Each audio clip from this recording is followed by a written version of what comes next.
right? What it means in technical terms is you are a technology generalist, right? Like Nadir there. He is a technology generalist. What does that mean? Technology generalist. What does a generalist do? What jobs are available to generalists? Are you going to put a person who has all those skills, are you going to put him in one role? Like out of these four, pick your best one. Are you going to do that? No. So these are the roles which are available to someone who is a technology generalist, right? VP of engineering, CTOs, product managers. They need to understand the entire stack which is there in that product.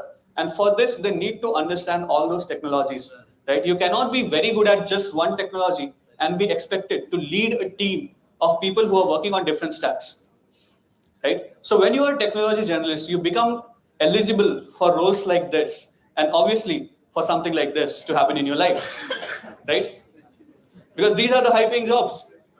Agreed? So if you want to be here, you want to be that Rajpal Yadav nahi, technology generalist, right? And then let's do a demo on this, right? A very quick demo, and this is where we'll be needing your phones. This is what we are going to do, right? We are going to crowdsource an ML dataset, right? We do not have a dataset right now. Right now we are starting from zero, and we will crowdsource an ML dataset. The crowd is here, you are the source, and it will consist of two parts.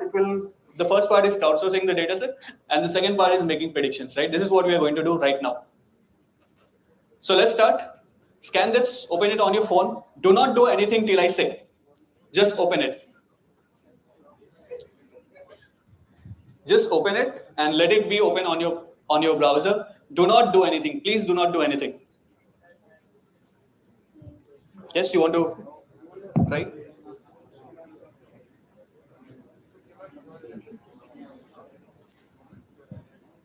Are we done? People in the back still taking photos? Yeah, I'll give you time for this because I want everyone to participate. The more the people participate in this, the better the results are.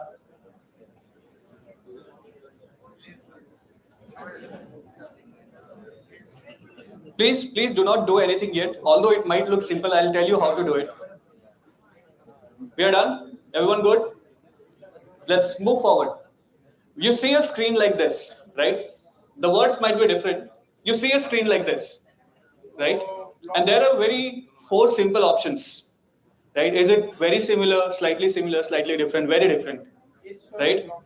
And when you are answering these questions, I want you to understand the logic behind it, right? I want you to understand what kind of logic you're supposed to use. And something like this is not right, right? This is not how you can say human and cat are very similar, right? Please do not do this. What I want you to do is think something like this. They're very different, human and cat, right? Very different. It has 4 legs, I have 2, right? So this is the kind of logic we want you to use. Let's take another example, right? Human and snake. Yeah, this is that person. Right? This is not the right logic. Sorry to say, not the right logic. This is the right logic. It does not have legs. Right? Use your logic in the right fashion, not like human and snake similar. Right? Let's take another example. Dog and cat, are they similar? Yes, very similar, because if you look at them, they are both house pets. They are both very cute. We look at those videos entire day, right? 4 legs, stay in the house, eat your food, sleep with you, right? So dog and cat, very similar, right? This is the logic we are going to use. Cool. The results are not yet out, but then yes, if you want, you can scan this as well. But rather, I will like to ask you now to answer those 5 questions which are going to come up on your phone. Answer those 5 questions. Once you're done answering those, you can open this link as well.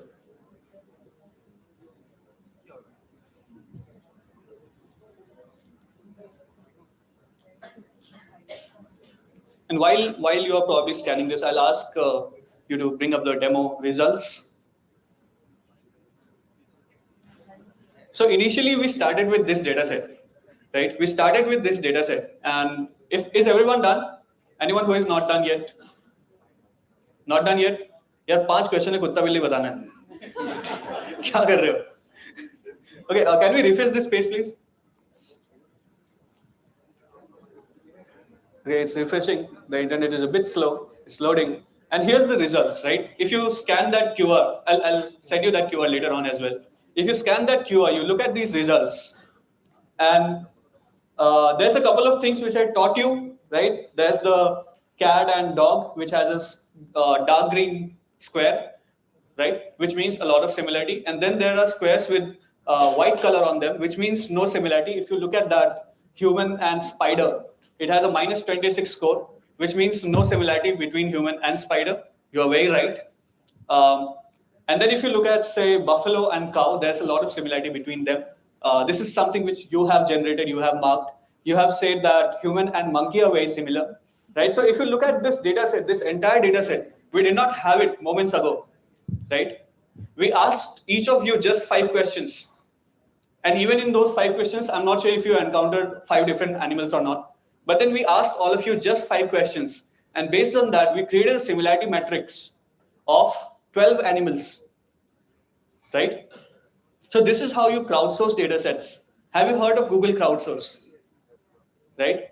The way we contribute to these data sets is similar to this. They ask you probably 5 questions, right? They ask you probably, let's say, just 10 questions in a week, in a month. But then those 10 questions being contributed by 1 million people, what does it convert to? 10 million data points.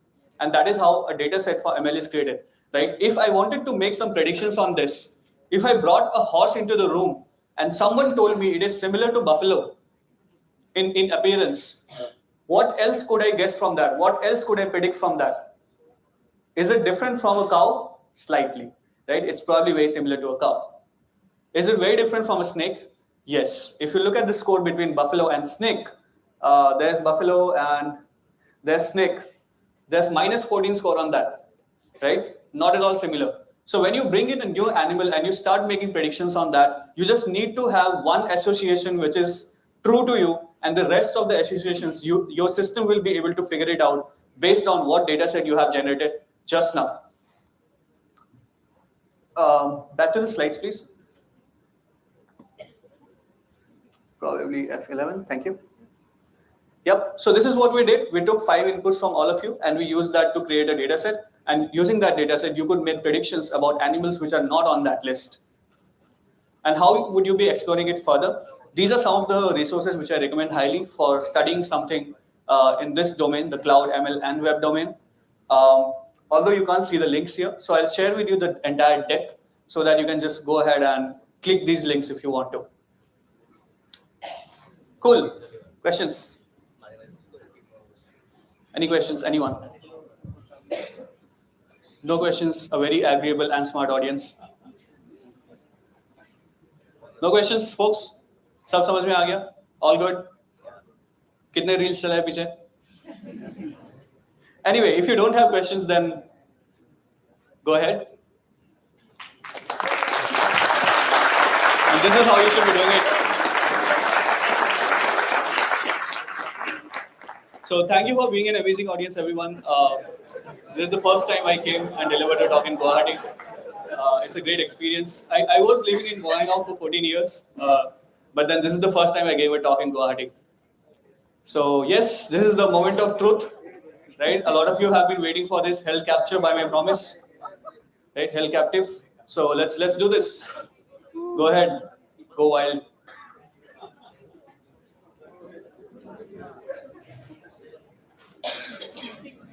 There are a lot of things you will remember me for, right? Probably some nice memes, probably a demo in which I asked you to answer some random questions, and probably a scam, right? So this is actually the link to connect, to find the deck, right? Because I wanted to give you the links to the resources.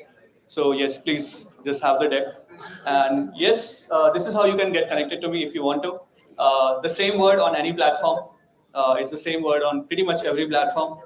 Oh, if you like scanning, then definitely go ahead and scan. We can connect this way as well, right? Because I have been asking you to do scans a lot today. So this is how we can connect. So thank you everyone, and great to be a part of this event.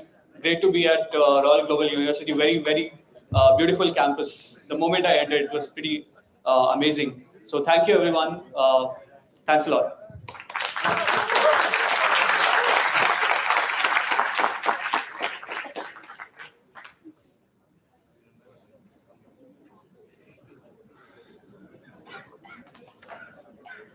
Thank you so much, Anubhav. That was an amazing speech. I'm pretty sure that everyone must have learned as well as laughed along with the journey. So thank you so much for that. I am not sure if you have all scanned this. You yes. So this will lead you to a website where we can log in, and this is for the workshop that we are going to have at the end of the session by Nadir. So meanwhile, you can explore this app, you can explore this website, and you can explore what more can be done and what more will be done in the workshop. So Nadir is gonna take us through during his workshop for that. For now, we are going to break for the lunch, but we will be back by 1:30 sharp. I would request everyone to be back by 1:30 so that you don't miss on any of the speaking sessions or any of the workshops. So thank you. The lunch is served outside. Thanks, everyone.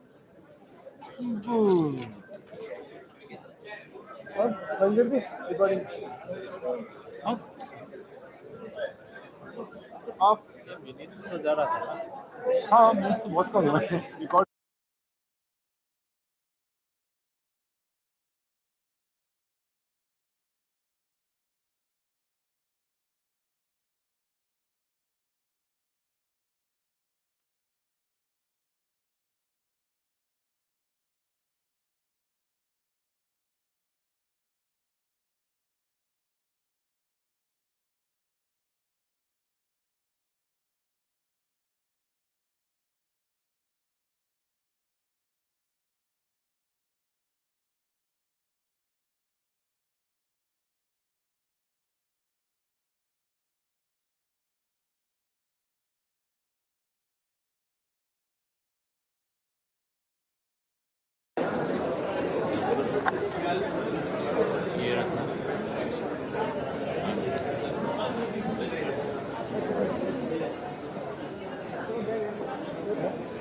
Camera पकड़ photo photo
Can you like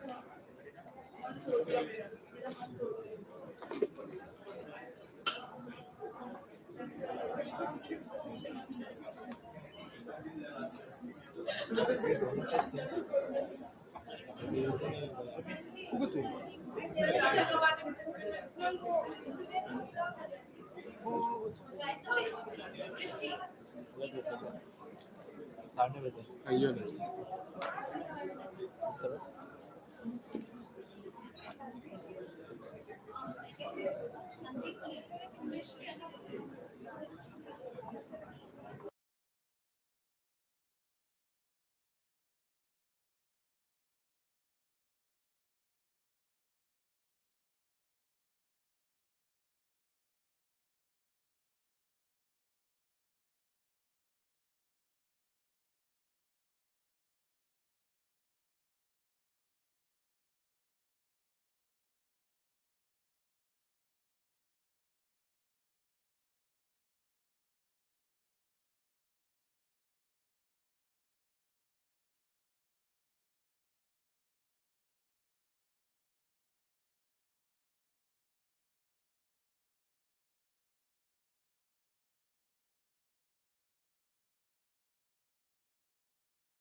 let's get started to check ये लगा देते हैं. I have a video on YouTube. Is that possible?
Hi everyone, I'm Amrit Sanjeev and I work as a developer relations engineer focusing on Android security in the Android developer relations team.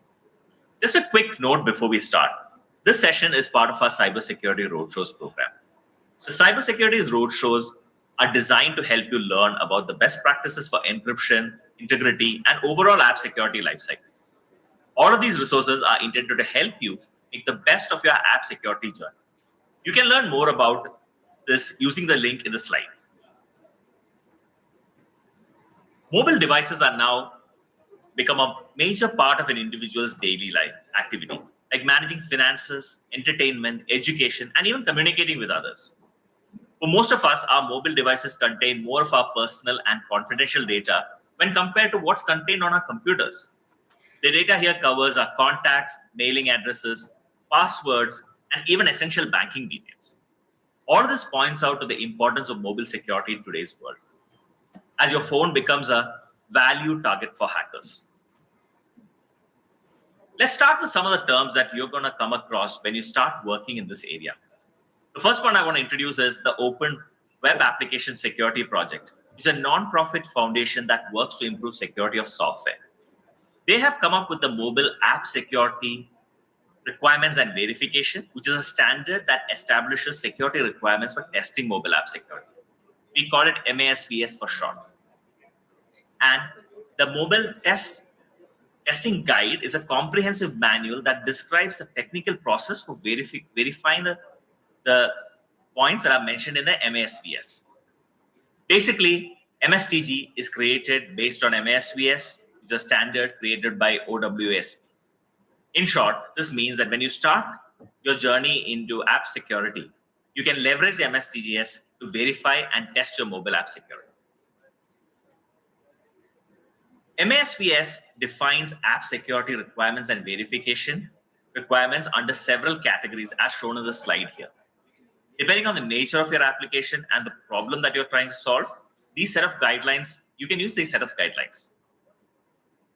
They include requirements right from architecture and design to cryptography, how data should be stored, to code quality, and even build settings. When we look at testing guides, there are usually two categories that we want to touch upon: static and dynamic analysis. The main difference between this is that static analysis, we understand the working of the binary without running it, while in dynamic analysis, we get the knowledge about the working by executing the binary and observing its behavior. Static analysis include techniques like asset analysis, where the focus is on the application entry points, hard-coded secrets, external libraries, etc. And code analysis techniques like reverse engineering, where we try to understand the logic of the application, identify the weakness in code based on the protocols used, etc. At the same time, dynamic analysis focus on identifying how the binary might be behaving when it's run on a rooted device, or by observing the things like data storage and logcat. It also focuses on gathering data using traffic analysis and code instrumentation when the application is running. Let's start with a recap of the anatomy of an Android application file, or APK in short.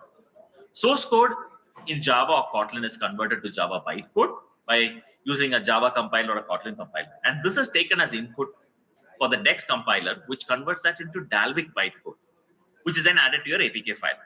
In case of a C or C++ file, it's converted to machine code, that's a .so file, and then added to your APK file.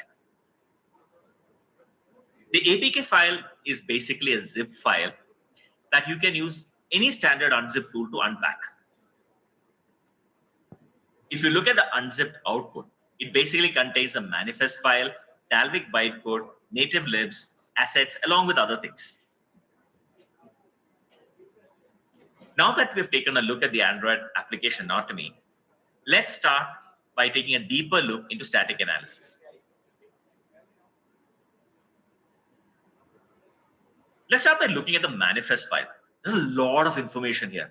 Manifest files contains information like the kind of permissions used by the application, the manifest attributes, the exported components, the intent filters, and much more. This additional information can help an attacker plan how to hack the app and get the user data or run code with malicious intent. In case of software engineering, we go from design to code to compilation and finally the binary for execution. Reverse engineering is exactly the opposite of this process, where we take the binary and then try to convert it into code so that we can gain a better understanding of the logic of the application or the libraries and protocols that are used within the application. There are several tools in the market with different capabilities that help with reverse engineering. One thing to note here is that you don't always get the exact code back when you reverse engineer. Things like variable names, function names, etc. usually differ.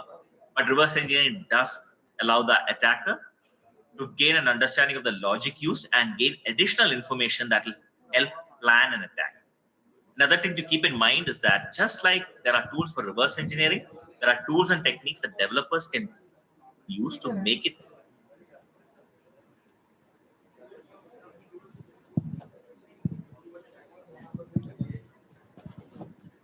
Hello everyone, we will be starting shortly right after this video. So I would request everyone to come in. If someone's outside, I request everyone to come in and take your seats, please. We'll start by 2 p.m.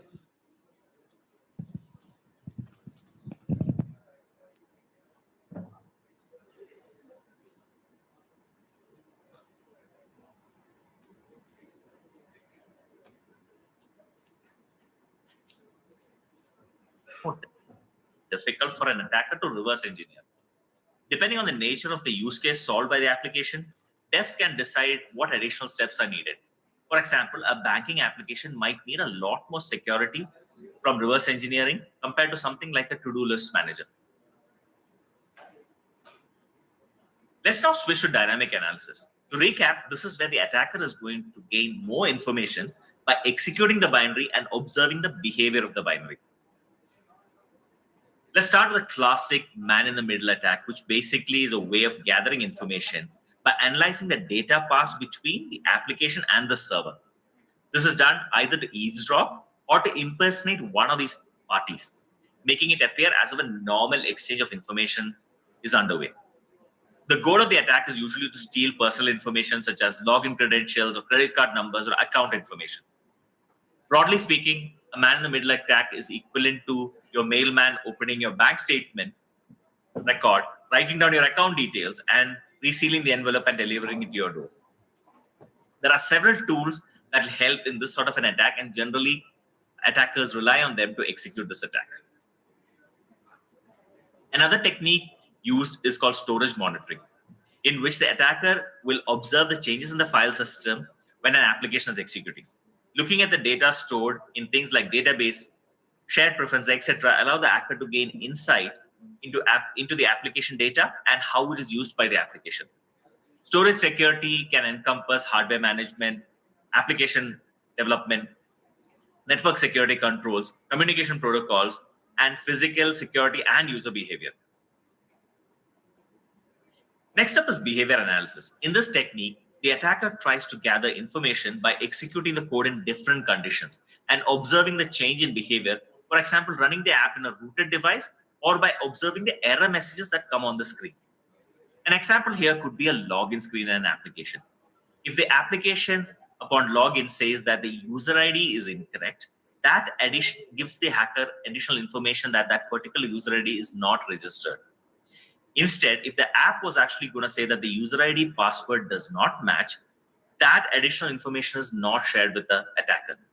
And the second is a better way of actually communicating error messages. I also want to touch upon the topic of code instrumentation.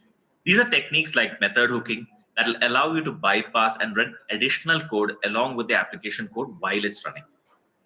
Hooking is a computer programming term that refers to a collection of techniques employed to change how applications behave. Hooking involves the interception of function calls, system events, or messages.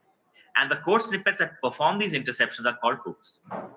Malware uses hooking techniques to steal sensitive information like password and banking credentials. Hooking can also be used to monitor behavior, as in the case in performance benchmarking software, where hooks are used to provide input and output to system component temperatures, voltages, clock speeds, or frame rates. When you safeguard the data you exchange between your application and other applications, or between your application and a website, you improve your app's security and protect the data that you send and receive. If an implicit intent can launch two possible apps on a user's device, explicitly show an app chooser. This interaction strategy allows users to transfer sensitive information to an app that they trust. And in case that you're sending an intent that must be delivered to a specific receiver, you must use an explicit intent that declares the receiver by name. This means that the attacker cannot declare the same intent filter and make another app eligible for receiving this data. And when sharing data between two apps that you own or control, use signature-based permissions. These permissions do not require user confirmation and instead checks the apps accessing the data are signed using the same key. Therefore, these permissions offer a more streamlined and secure user experience. If your app is using new or custom certificate authorities, you should declare your network security settings in the configuration file. This process will allow you to create a configuration without modifying any app code. When it comes to securing data access, the OS will also provide security in terms of app permissions. App permissions help support user privacy by protecting access by restricting data, such as system state and user contact information, or by restricting actions, such as connecting to a paired device or recording audio. If you decide that your app must access restricted data or perform restricted actions, to fulfill a use case, declare the appropriate permissions. There are a couple of types of permissions that are there in Android, and I'll quickly run through them here. Normal permissions. They allow access to data and actions that extend beyond your app's sandbox. However, data and actions present very little risk to users' privacy and the operation of other apps. Then there is signature permissions. If your app declares signature permissions that another app has defined, and if two of these apps are signed by the same certificate, then the system grants permission for the first app at install time. Otherwise, the first app cannot be granted the.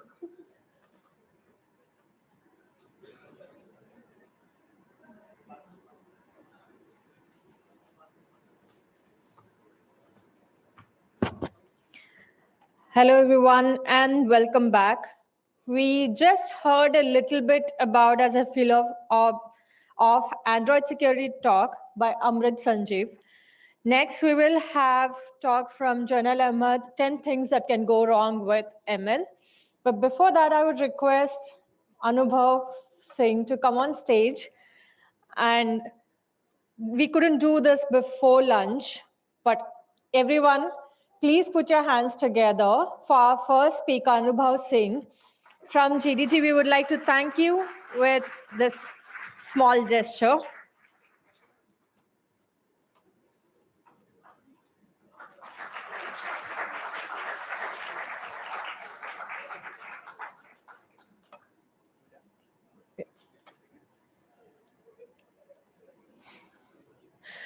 Thank you. Thank you so much, Anubhav Singh. Thanks for the wonderful speech. So now we will request Mr. Janal Ahmed to take the podium. Thank you.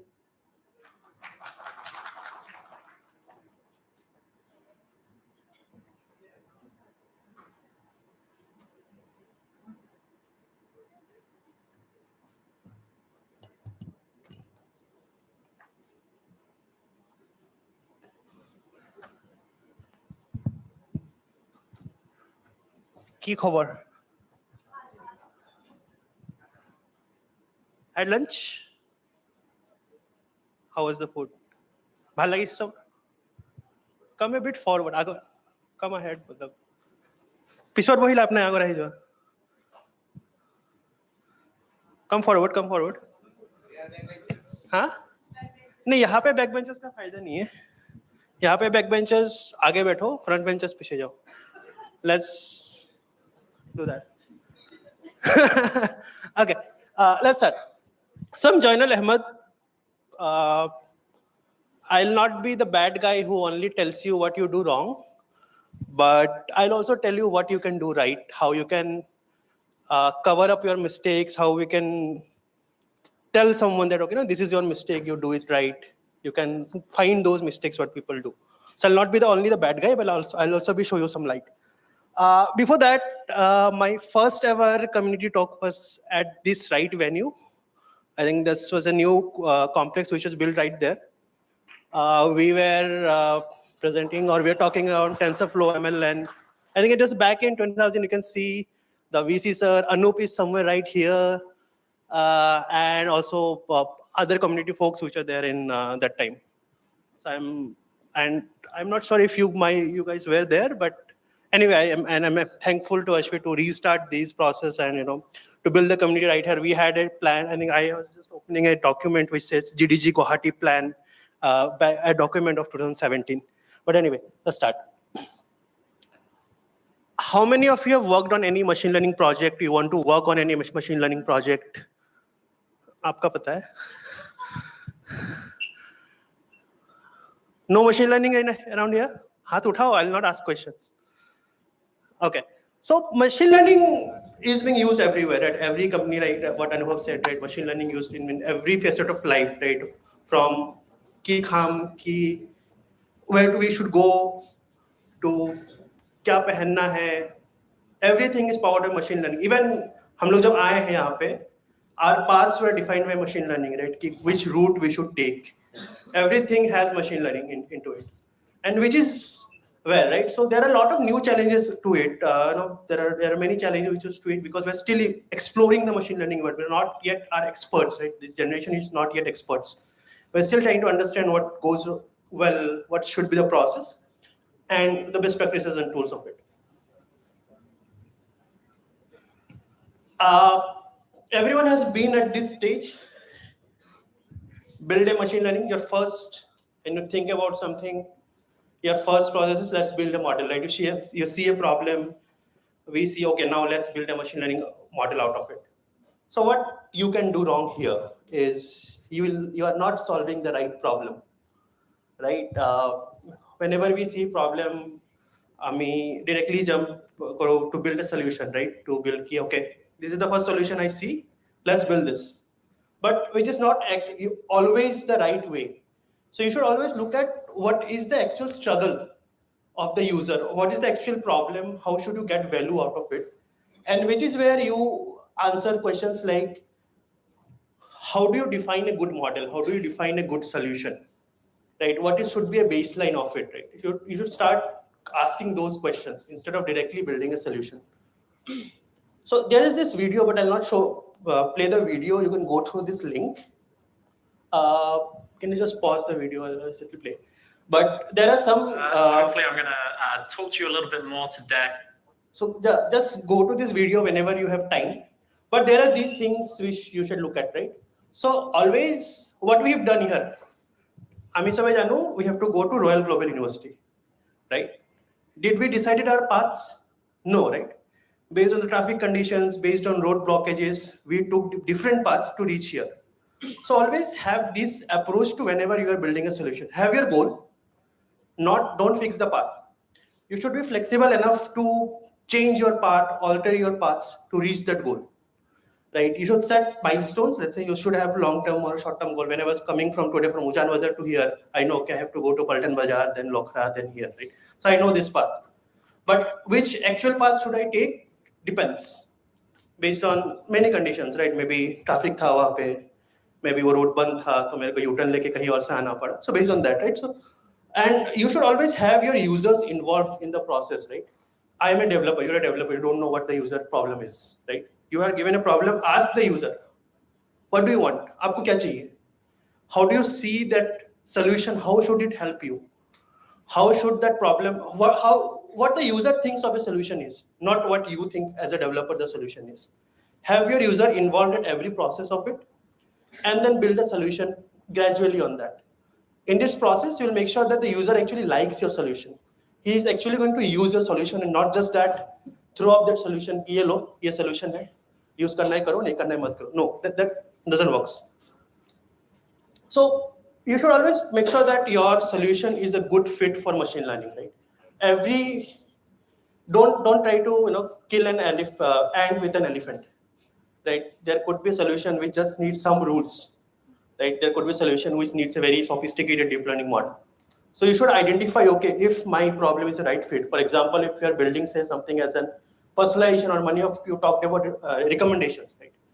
So should you always build a recommendation model? No. Right? What should be your path to the recommendation model? Understand the user. So do a lot of, let's say, customer segmentation, right? Yahan pe, let's say if I have to build a ML course for all of you, I'll not just build a course right from my mind, right? I'll say, okay, how many of you are from first year? Raise your hands. How many are from second year? What kind of math background you have, right? I'll ask these questions to you. And based on that, I'll say, okay, you guys, this is a solution for you. You guys read, let's say, statistics and probability. You are good at math. You can start right from the algorithms which are there in the back end. You are a fourth year guy. You are good at programming. You are good at, let's say, math. You are good at prop stats. Okay, go ahead and start working on a deep learning project. So this path can differ, right? So understand the user first. Do a segmentation. Then once you, let's say, I have a website which sells maybe, okay, I'm ML engineer at Flipkart. Okay, I want to recommend you the shirts you are wearing today. I can say, okay, this guy, he likes maybe white shirt more. This guy likes a black shirt more. Right? So if I try to build a solution common, everyone will be recommended with a white shirt. No, right?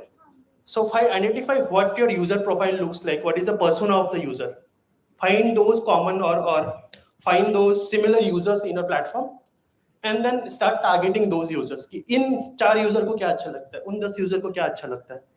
Someone who is in Guwahati might like something else. Someone who is Bangalore might like something else. Someone who is Silchar might like something else. So find this user, target them, understand the user, and then start building a product recommendation. So it can be, these paths could be similar for different kind of problems that you build, but the strategy should be same. Second problem, second mistake everyone does. I have done this. Directly jumping to building a solution. Right? कि मेरे को एक sophisticated ML model बनाना है. Let's go with a, let's say, AlexNet, ImageNet model, which does an image classification. No. Build a baseline first, prototype first, right? आप सीधे class 10 पे नहीं गए थे. आप सीधे RGU पे नहीं आए हो पढ़ने. आप पहले नर्सरी गए हो, फिर क्लास 1, क्लास 2, 10th पास किया है, 12th पास किया है, सब इंजीनियरिंग एग्जाम दिया है, फिर आप यहाँ पे आए हो ना. So have that strategy everywhere. Make a baseline. कि ठीक है, this is my minimal solution. What my user thinks. Take that idea. Take a step more. Let's say आपने एक simple rule based model बनाया कि journal from Guwahati likes a white shirt. Whoever is in Guwahati, I'll show him white shirt. ठीक है? Now once you do that, you see कि 90% user तो नहीं खरीद रहे white shirt. You identified the problem now. Then build कि okay, now what can I do? Maybe journal from Guwahati of age 28 likes white shirt, but let's say person X from Guwahati of age 35 doesn't like a white shirt. So you now build more complexity into it, which is your iterative design. Machine learning is an iterative process. Everyone understands that. Then why do we forget that building a machine learning model should also be an iterative process, right? Then come up with the final design. So if you directly jump, then and gradually you'll come up with the final model which works for everyone.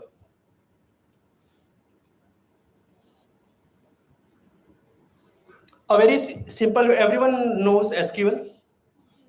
SQL सबको पता है. So what Anubhav said, right? Extension to BigQuery is BigQuery machine learning, BQML. So you don't need to write Python codes, a long list of training and inference pipeline to build those models. You can just write simple SQL query. From a database, the SQL query will train your model. And again, it will deploy, you can start using the model. So it will give you understanding, okay, okay, this is data I have. This is what I can achieve with the data. So BigQuery, without any, for example, yeah, create model, number export model options, this is data, this is my target. Just simple 2-line SQL code gives your model. Done. Now from there, you can understand, you can have your own domain knowledge. Right? Let's say Guwahati, so you know this place better. So once this model gives you, let's say, model of 70% accuracy, you can then top of key, okay, now that I know these things, what I can do to improve this model better. So then your expertise comes in, right? I don't have an Amita Thapar photo here, but expertise, right? So that comes in to build that model, to improve that model here. Second is, again, we all have faced this.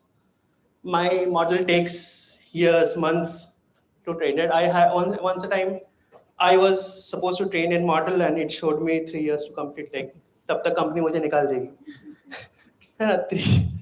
So what you can do there, right? So your training can take hours, days, even longer, which is because you're not choosing the right infrastructure, cloud, right? So आपको अगर एक ImageNet model train करना है, even you have a GPU in your laptop, it will not work, right? It will give you days or months of time. But do you have months and days of time to wait for that model to train? No. So which is where you need more sophisticated infra, right? So for example, you have this serverless Vertex AI. What you can do is let Google or Vertex AI think of the infra ki kya chahiye, kaise chahiye, how do I provision, how do I tell them this is my model, this is my data. Vertex AI will take care of the infrastructure part of it. And even further, if you go ahead, let's say this is a simpler model, right? So you have a data set. From there, you do an AutoML, BigQuery ML, or Vertex AI AutoML to train that model, deploy those at endpoint, right? But what you can do is choose the right infra. If you are maybe building a rule-based model, or let's say a classical machine learning model, right? Logistic regression, linear regression, and these. Maybe your CPU works, but will your image classification model will work on a CPU-based machine? No. Which is why you will need, let's say, a GPU, right? A P4, a T4 instance machine, which can do those computation faster and give you accuracy or result even faster. You are training a GPT model, GPT-3 DALI model. Does your machine with a GPU will work? No. Which is where you need something as a TPU, a cloud TPU, which will help you to even accelerate that further, right? So your cloud TPUs are basically your customized, even let's say a further step ahead from GPUs.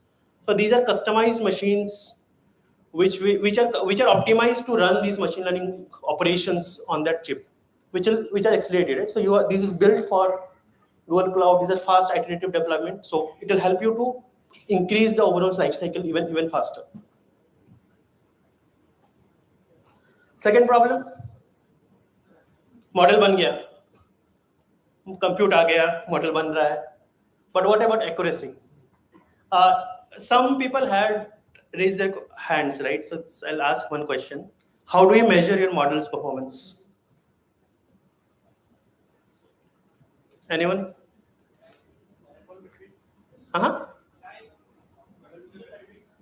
Confusion metrics, okay. Anyone else from here? How do you measure your model's performance? Okay, I'll answer that.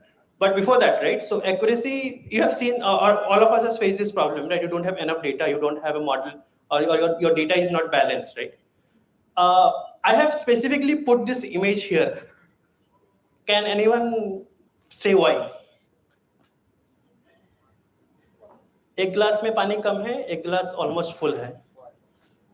Philosopher will say कि don't say a glass is half full or half empty. A data scientist will say कि I don't have enough water in the glass, right? I don't have enough data to train my model. I don't have enough of what I need. Data is what my model needs to generate results. I don't have that enough. What you can do is weight each class, right? You can give more weightage to the class that has less data, so that you make sure that your model gives more importance. School में भी करते थे ना, जो student सही से नहीं पढ़ता है, टीचर उसको एक्स्ट्रा क्लास लगा देता था, है ना? उसको अलग से बिठा के नहीं तो पढ़, तेरे को ये टॉपिक पढ़ना पड़ेगा. So this is what we are doing with model, right? Weighting those samples that has less, key to give model, give more importance to these, because this is less. You can oversample, you can undersample, or you can even generate more synthetic data, right? You can see, okay, this is my data looks distribution wise, and generate more data in that neighborhood.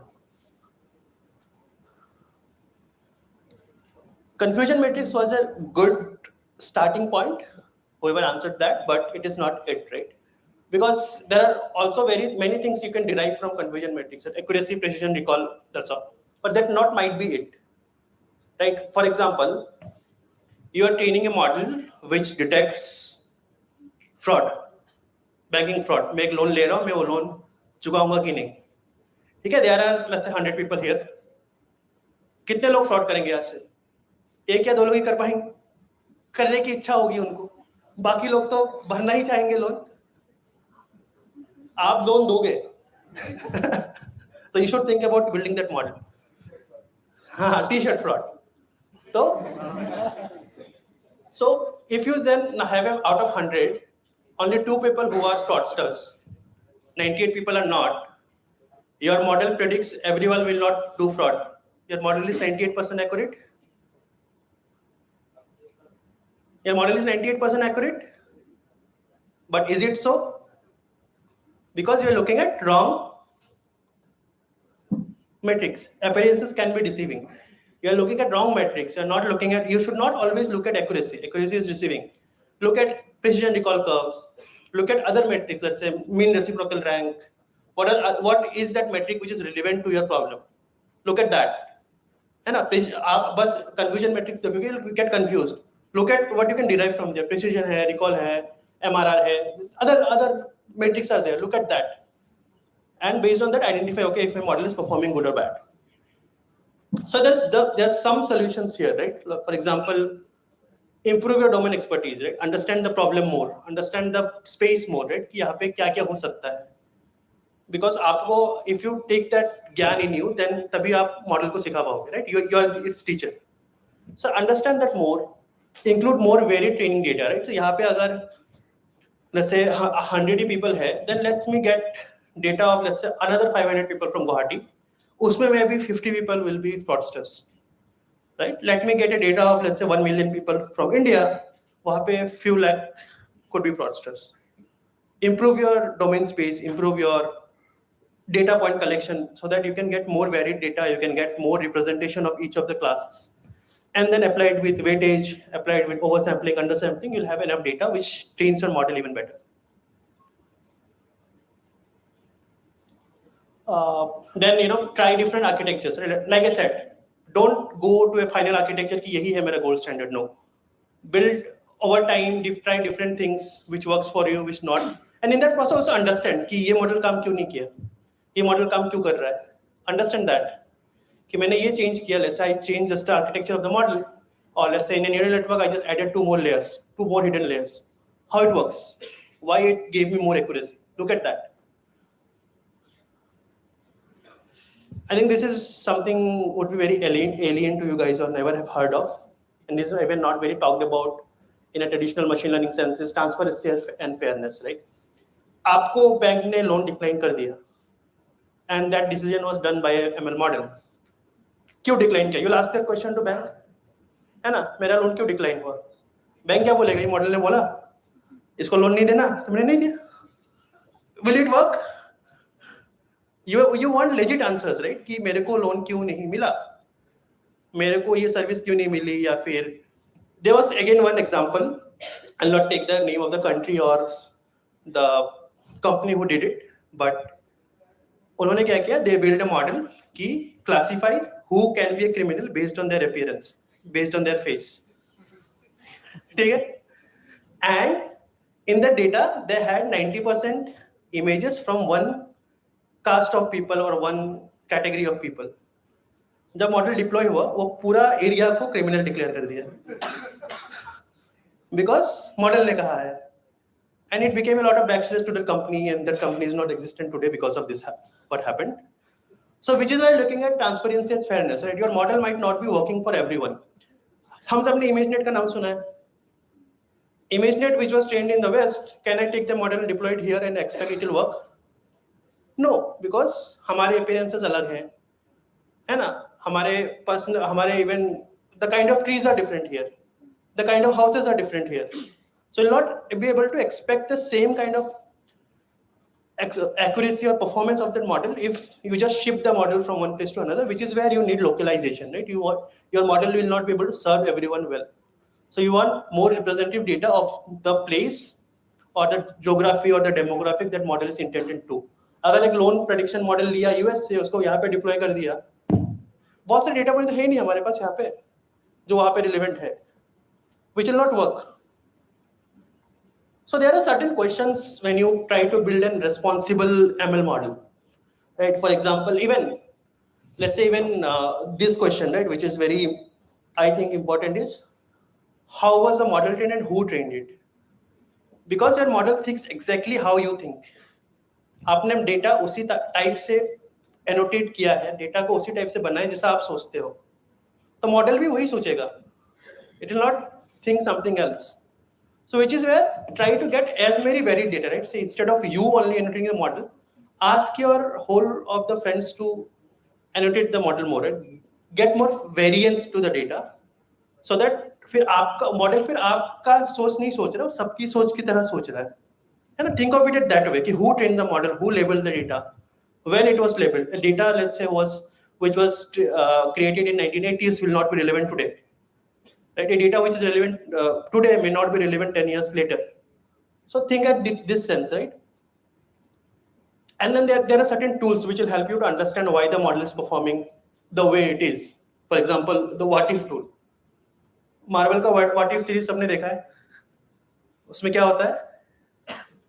What if this happened? Then how the story of the Marvel universe changes, right?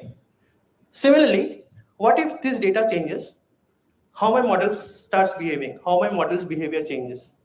So you can examine your model based on these thought process कि अगर ये change होता है तो क्या होगा, ये change. So you can create those synthetic experiments to see कि मेरे everything I change, how the model change, how the model behavior changes, and based on that you'll be able to answer those questions कि इसका loan decline क्यों हुआ, इसको criminal क्यों declare किया. And then for TensorFlow specifically, you have this TensorFlow model analysis, right? So आपको फिर it will plot the whole graph. Given this data point, how the model's weights change, how the model's compute change, and then you employ your domain knowledge to understand कि यहाँ पे क्या हो रहा है. This problem, Kirchhoff's law. You are not sure how कौन से wire से कहाँ पे electricity जा रहा है. So similar, right? You don't consider the model to be a black box, right? Don't understand.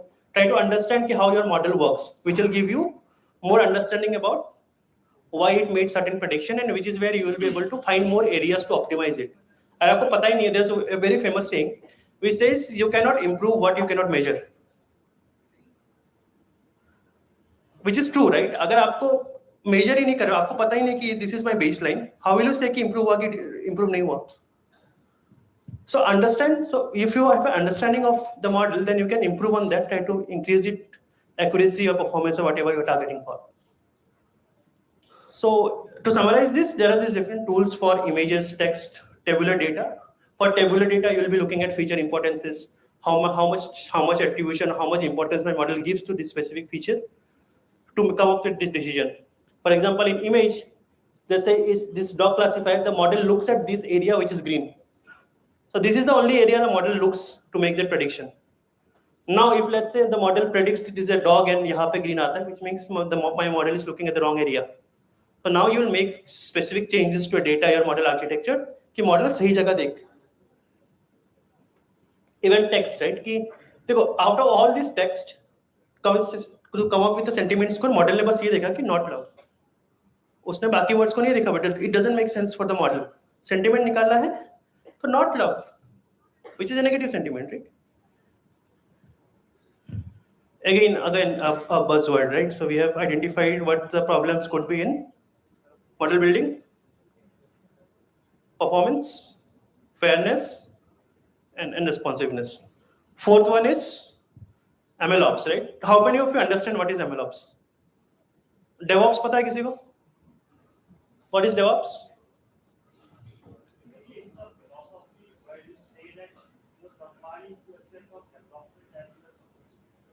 So what it means? Let's say I am a DevOps engineer, so I cannot be a philosopher in a company, right? I'll have to do something. So what is an SRE?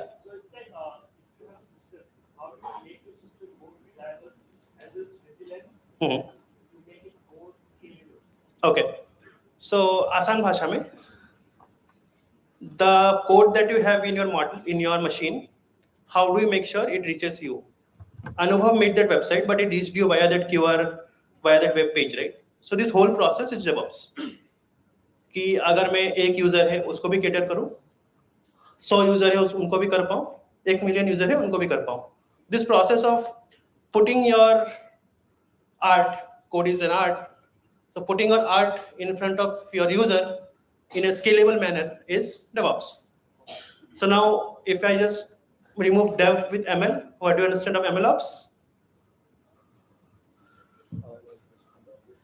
The infrastructure, basically आपका model को, how do you make sure that it reaches to all the user, it caters to all the user, and you do ML in scale. Right? आपको model बनाने से का deployment तक you don't spend months or years, but minutes में this should happen, which MLOps look at. So MLOps is basically ML infrastructure on steroids.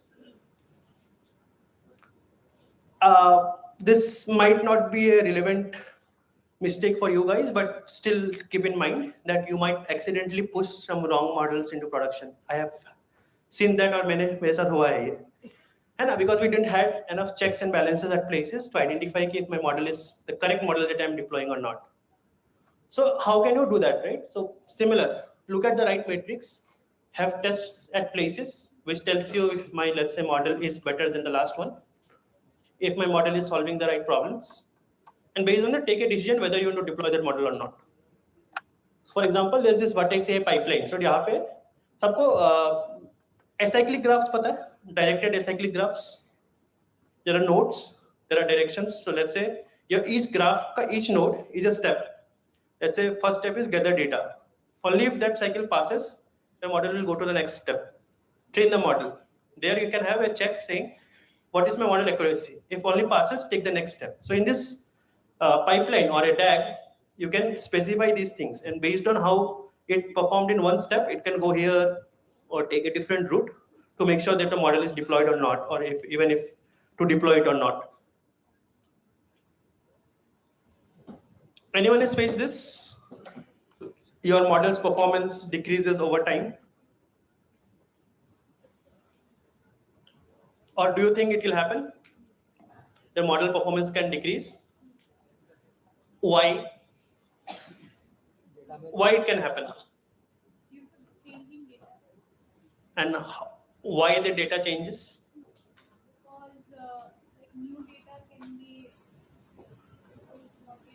Okay, so I'll put my philosopher's hat on and understand this. You are training a model which is targeted to change users' behavior. Correct? Now, once the behavior changes, the user will, if अगर वो पहले एक product को click कर रहा था, now he is clicking a different product. अगर वो एक video देख रहा था, now he is looking at a different video, right? So that distribution is going to change because you have a hidden feedback loop here, which is not very visible, which is not very apparent कि मैं यहाँ पे change कर रहा हूँ तो user का mind से हम खेल रहे हैं, right? We're trying to play with his mind to choose a different product, choose a different video, eat some different food. We're trying to change his behavior, and once his behavior starts change, or for a large user base, then the data is going to change. The distribution of the data is going to change. जैसे अगर मैं कल तक बहुत ज़्यादा बिरयानी खा रहा था, and like Anubhav said, right? Suddenly I start listening to bhajans. Data change हुआ ना? It's not apparent, right? कि कैसे होगा, but हुआ. Now that model has to adapt to these changes. अगर वो नहीं करता है, मेरे को भजन सुनने का मन है, but मेरे को hip hop music आ रहे हैं recommendations में. The model has to change to listen to these data changes, listen to these performance drifts, retrain itself and deploy it again. So again, what you can do here is continuous deployment, continuous training. So the same vertex AI pipeline, you can have checks in place that my model's performance, is it decreasing? If yes, restart the pipeline again. Train a new model, test it, deploy it again, and do it continuously. So अगर आपको यही चीज every minute, every hour deploy करना है, which is when you need CI/CD. In software, we call it CI/CD. यहाँ पे is CD, continuous training, continuous deployment. Again, to test or keep a track of the whole model's performance, you can use something called as model monitoring. So basically what you'll do is for every request which is coming, you'll try to plot this, right? The model ka performance kaisa hai, if it is predicting the right thing, if the user is clicking on the product we are recommending him, if that metric drops, your let's say call through rate or other metrics drops, there's something fishy, there's something going wrong. Restart the model training again. The third is, not third, but the last in the series is your model is not scaling well, right? You are not able to cater to all the users you have in your platform, right? Let's say suddenly you had 1 million users coming in your platform. आपने नादिर जैसा एक Twitter app, Twitter का clone बनाया.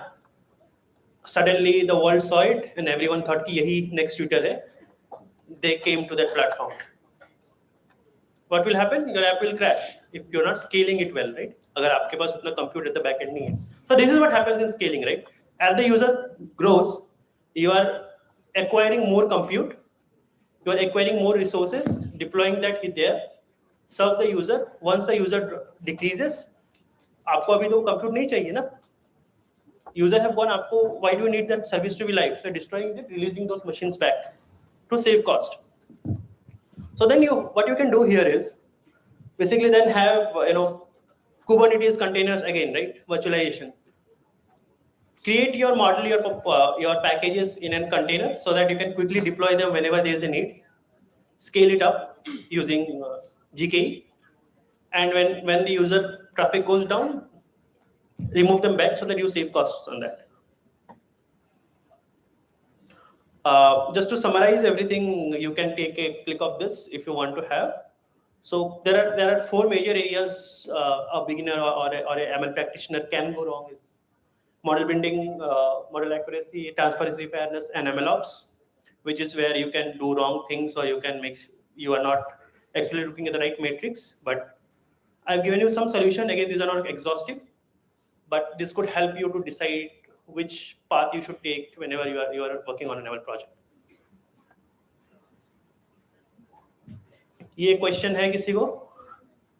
Anyone wants to ask this question? वहाँ पे लोगों को नहीं सीखना है ना? Okay, last bencher. Some resources for you. Vertex AI and Neo4j. So if you go to this XCI page, बहुत सारे documentations हैं, read them. Now आपने you have read it, right? आपको अभी try करना है. You don't want to pay huge cost cloud bills, which is where you can use CodeLab. So these are staged problems for you to solve. So that you given a problem, it will have its instruction set, and you have to do these things to make sure that you resolve that problem. Let's say आपको model deploy करना है, train करना है, and there are steps for it. So it will give you a very hands-on experience on things. Third is you want to read more. So there is this AI Adventures series. There are 50 plus videos on YouTube. सोते देख लो, थोड़ा देर Spotify में सुनना, एक video देख लो. It will help you. That's all. That's all I had. If you want to ask any questions, I'm open. Any questions? No? Thank you. There's this deck. We copy this QR and you can have access to the deck. Thank you.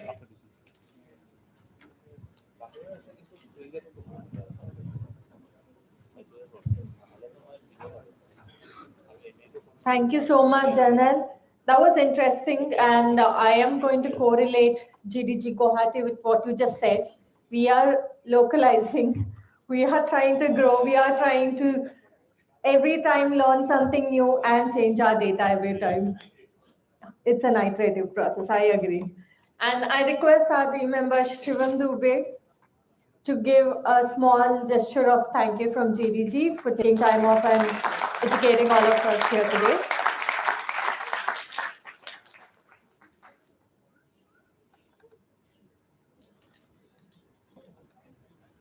Thank you. Thanks so much. So we have our next speaker, Mr. Anup Kumar.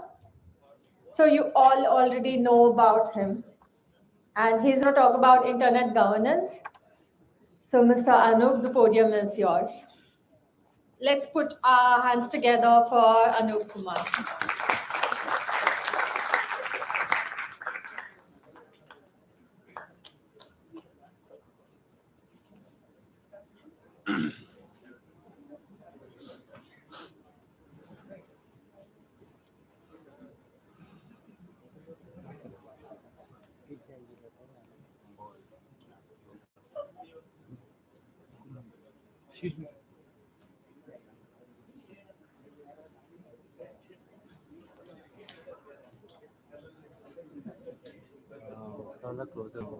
closer थोड़ा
Good afternoon, everyone. Good afternoon, Royalites. My name is Anup Kumar Prasad. I'm an alumni of Royal School of Engineering and Technology.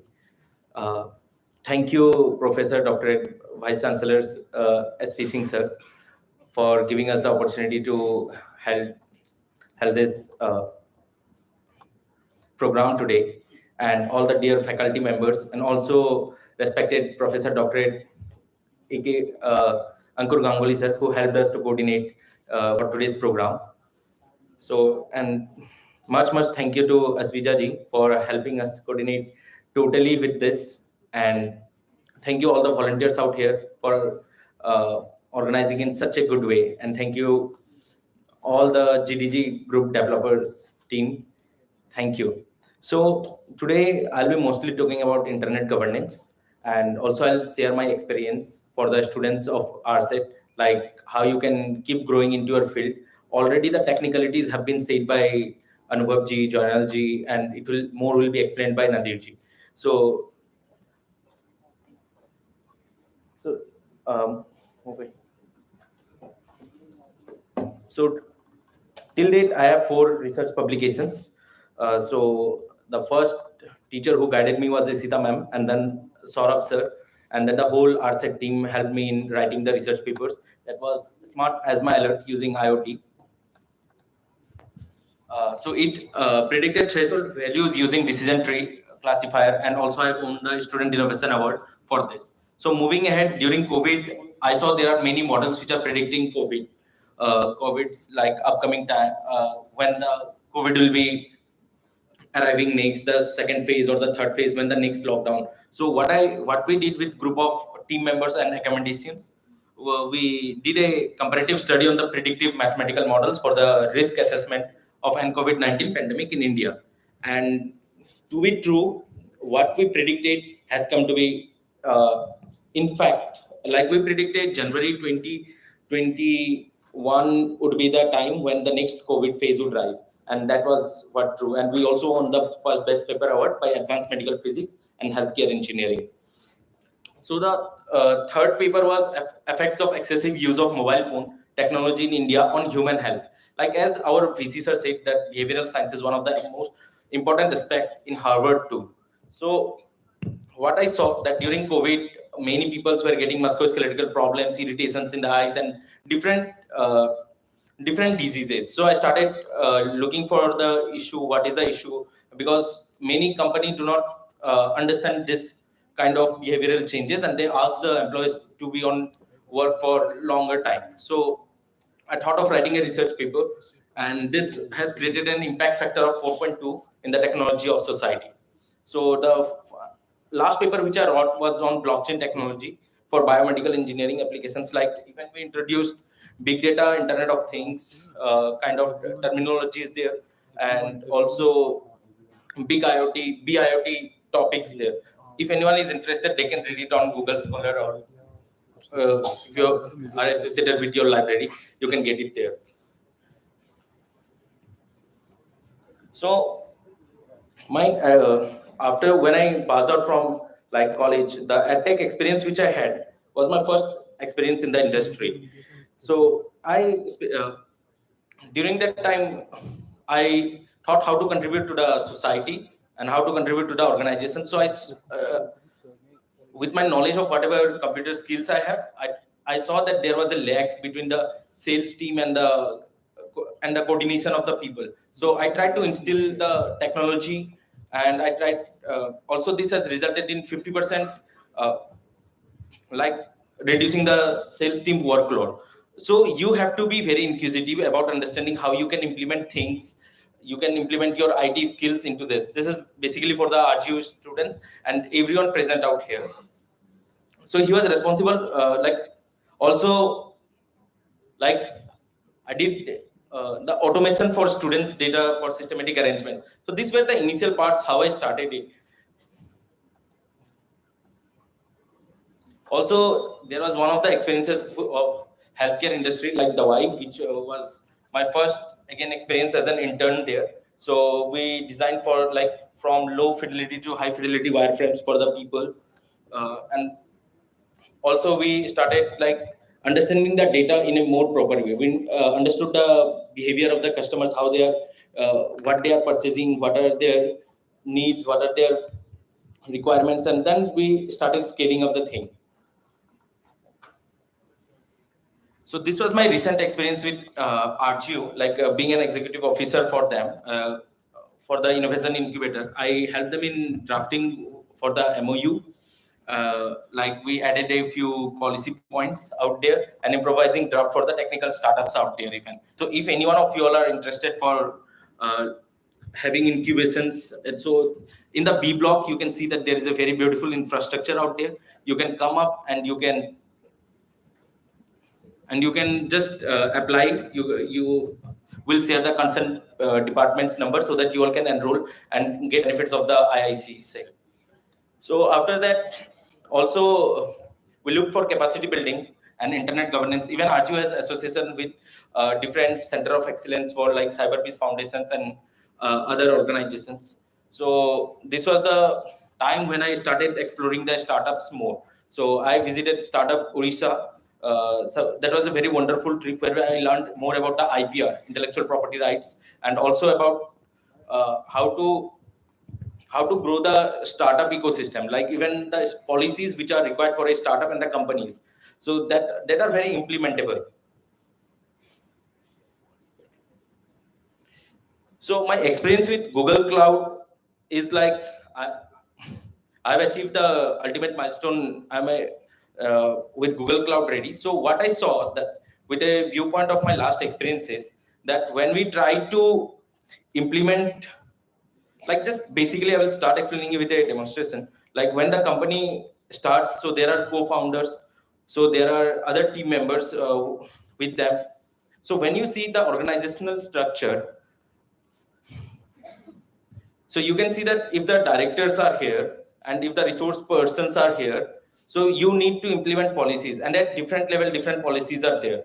Okay, so it's very much important to organize the policies and have the implementation for the people. So what I tried to do for my one of the companies, I tried to implement Google Cloud Ready and their resources for helping them to implement the policies. So at the resource level, they could implement the policies. At the directors level also, they could implement the policies which would directly and whatever the desired it would directly affect the whole ecosystem. So Google Cloud Ready has a very responsive feature for this, and that is also easy to implement. So you can explore more about Google Cloud Ready, and you can look at its features. Yeah. So this is one of the key points which I would like to explain. So this is about advanced internet operations research in India. So this is done by one of my mentors, Anand Rajya sir.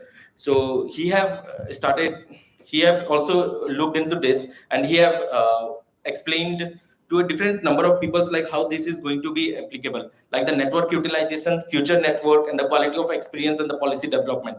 So during the broadband performance across the India is very important to understand. Because of that, like the quality of the internet experience by the end users are can be taken into accounts and understand the behavior of the people who are using the internet. So this can also advance in resulting future network planning, like whether to scale this business or not, whether how can we scale this business. Also the designing and planning of networks and the routers, like where to instill the routers and where it will be very applicable. Like when you visit a domain, you can see the maps and the trace maps from which ISP it is flowing. If it is nearby you, that's better. The accuracy might be better, but it's not sure. So this organizations helps in doing that research and make the scalable more efficient.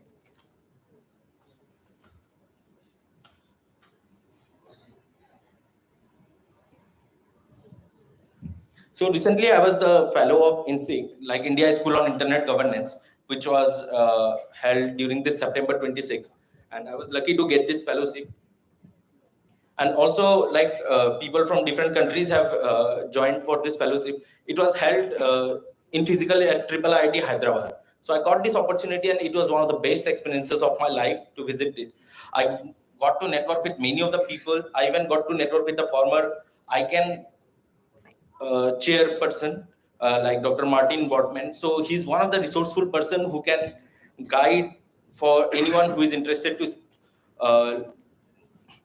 do a research on the internet field, domain fields, and different kind of fields. So there were many renowned speakers. You can go and check for the INSIG website. Also, I would ask you all to apply for the fellowships. So one more good news is like tentatively the INSIG chapter of Guwahati is going to be established, and most probably INSEAD 2023 will be at Guwahati. So I would like all of you to keep an eye on the website and try to apply for the fellowship as soon as you all get it.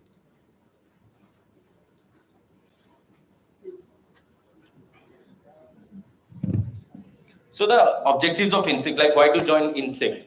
So impart formal training on internet governance. You can click a picture of this and you all can understand and you all can apply for the fellowship. This will save the time.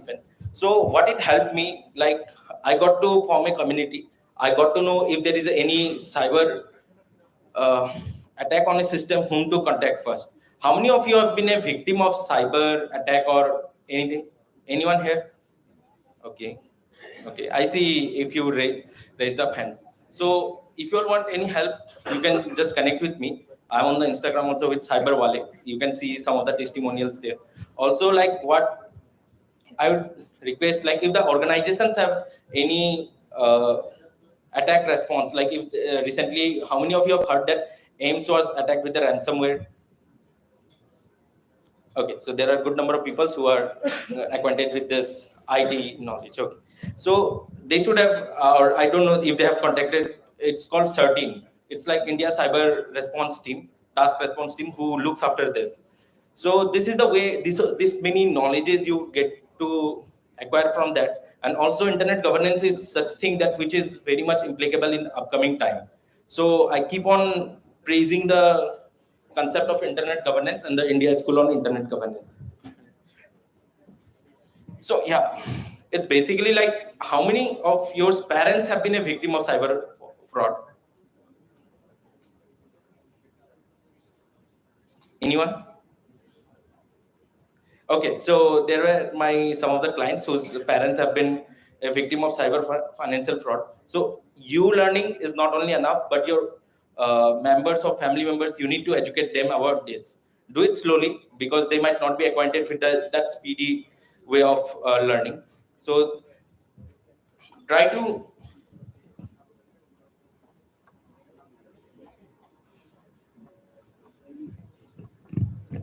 So even before opening a link, you can use the virustotal.in, which helps you to analyze the link. So even if I would ask you, you can check for this link like bit.ly akprasad 2022. So if you have any queries, you can submit on there also. And also if you want to check the authenticity of the link, you can check it via www.virustotal.com. That will help you really. Okay. So before opening any link, any suspicious link, like again the query might arise like what is a suspicious link. So it would like I don't know. Generally, is there any way for ML like to find suspicious links or something? Any sites? Okay, so there are some ways like of machines predicting suspicious links or not, but it's also your IQ, internet again, I'll say question, so that you can understand how this suspicious link might affect your system and which link is suspicious. This is very important. So it's a request like keep on checking all the links if you have time that much. So I will just try to make aware you about cyber laws and the acts. So cyber law encompasses like laws relating to cyber crimes, electronics and digital signatures that are frequently used by CAs, intellectual properties, any innovators can go for it, data protection and privacy. And move ahead. So acts, rules and regulations that are covered under cyber laws are Information Technology Act 2000. Okay. And there are many other cyber laws. Okay, you can read about them. I would request for the next slide.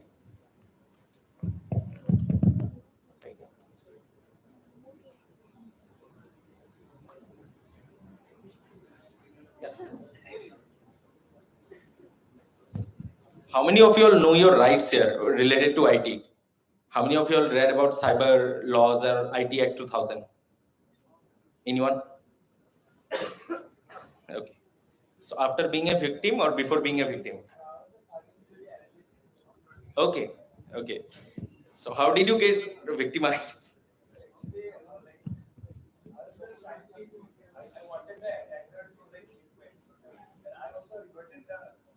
Okay. So there are very few who knows about these rights. So even in this domain, like you can go with this chapter 9 of the Information Technology Act. So like if someone tampers with your computer system, that comes under section 65 of IT Act. Okay. So that are on papers right now. I don't know how much it is implementable. Also, there was a debate, much more debate on the sending offensive messages through communication service section 66A. So this was very debatable question from 2015. Even after Supreme Court strike down that act, it was seen that many of the officers were arresting the peoples. So this has been totally broke down recently, I think in April or May 2022. Okay, like it has been asked not to take steps on anyone violating section 66A, and it has been struck down. So I hope the females who are here, they might also understand that if someone threatens you for publishing anything or any obscene, you all can file a complaint at cybercrime.gov.in, or you can call the helpline number. How many of you all know the domain name importance here? How many of you all have your own website with your own name now? Okay, so you all have that digital assets. So one more thing, like I saw Anubhavji's like digital assets, it is fully procured by him now. So it's like Experilon, right? So here the whole domain of that, he has first protected his company by getting all the digital assets on Instagram. Like if you try to find on Instagram your name, like try to create a new username with your name, you might not find that name because that has been taken by someone else. So name is a primary key for you, but might not be for Instagram, right? So protecting your digital assets for a company is very important. Even it is said that since domain names become business identifiers, their market value can become worth of the valuation the business has. Okay, like if someone has the facebook.com right now, so if someone purchases facebook.in, many users might be a victim of this phishing thing, and the whole traffic might be shifted there too. So there is a risk. So it's important to protect your digital assets. Also, there are domain name disputes like domain squatting, typo squatting, domain parking, etc. Every slide which has been showed here has a different branch. I was just trying to give you all an overview how you all can proceed further, and you all can understand like how the things are interconnected. When I talk about Google Cloud Ready's program, I have connected the organizational structure with the Google Cloud hierarchy. So that is something you all need to connect and bring it to the ground. So that is where you make money to, you make innovations, you go further, you can create maybe the next Facebook, next something else. Okay. So thank you all for listening me, and I hope the informations were useful to you. So if you all have any questions, I'll try to particularly reply with the email. So you all can fill on bit.ly/akprasad2022. That's all. You all can connect with me on LinkedIn. I would like to connect with you all. Thank you. You can scan. I have a digital asset on my anupkumarprasad.com. So grab your ones too. Thank you.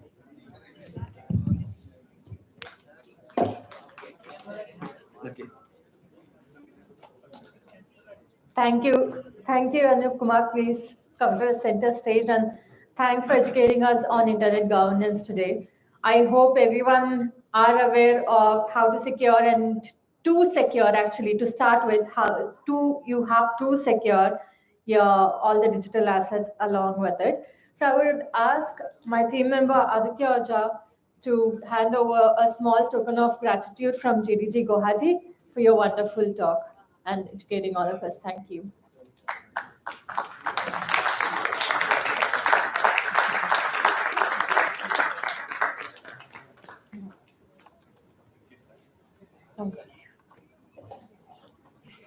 So now we will have a very exciting segment of the entire devfest, which is the hackathon that we had earlier, the winner of that. So I would request Anubhav Singh, who was one of our judge panels, to come on stage and brief us about a little about the hackathon, and then we will announce the winner right after that.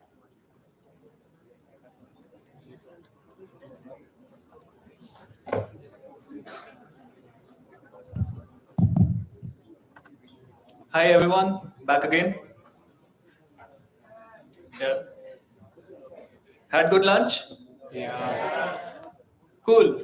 So, okay, they removed that slide. Anyway, hackathon. Have you heard of hackathons? How many of you have participated in hackathons before? Raise your hand high. It's not a wrong thing to do. Yes, yes, you have participated in hackathons. So GDG Guwahati did a hackathon for devfest just 2 days back. In fact, it started day before yesterday and it got completed yesterday. And we had a few participants. We had a few good submissions.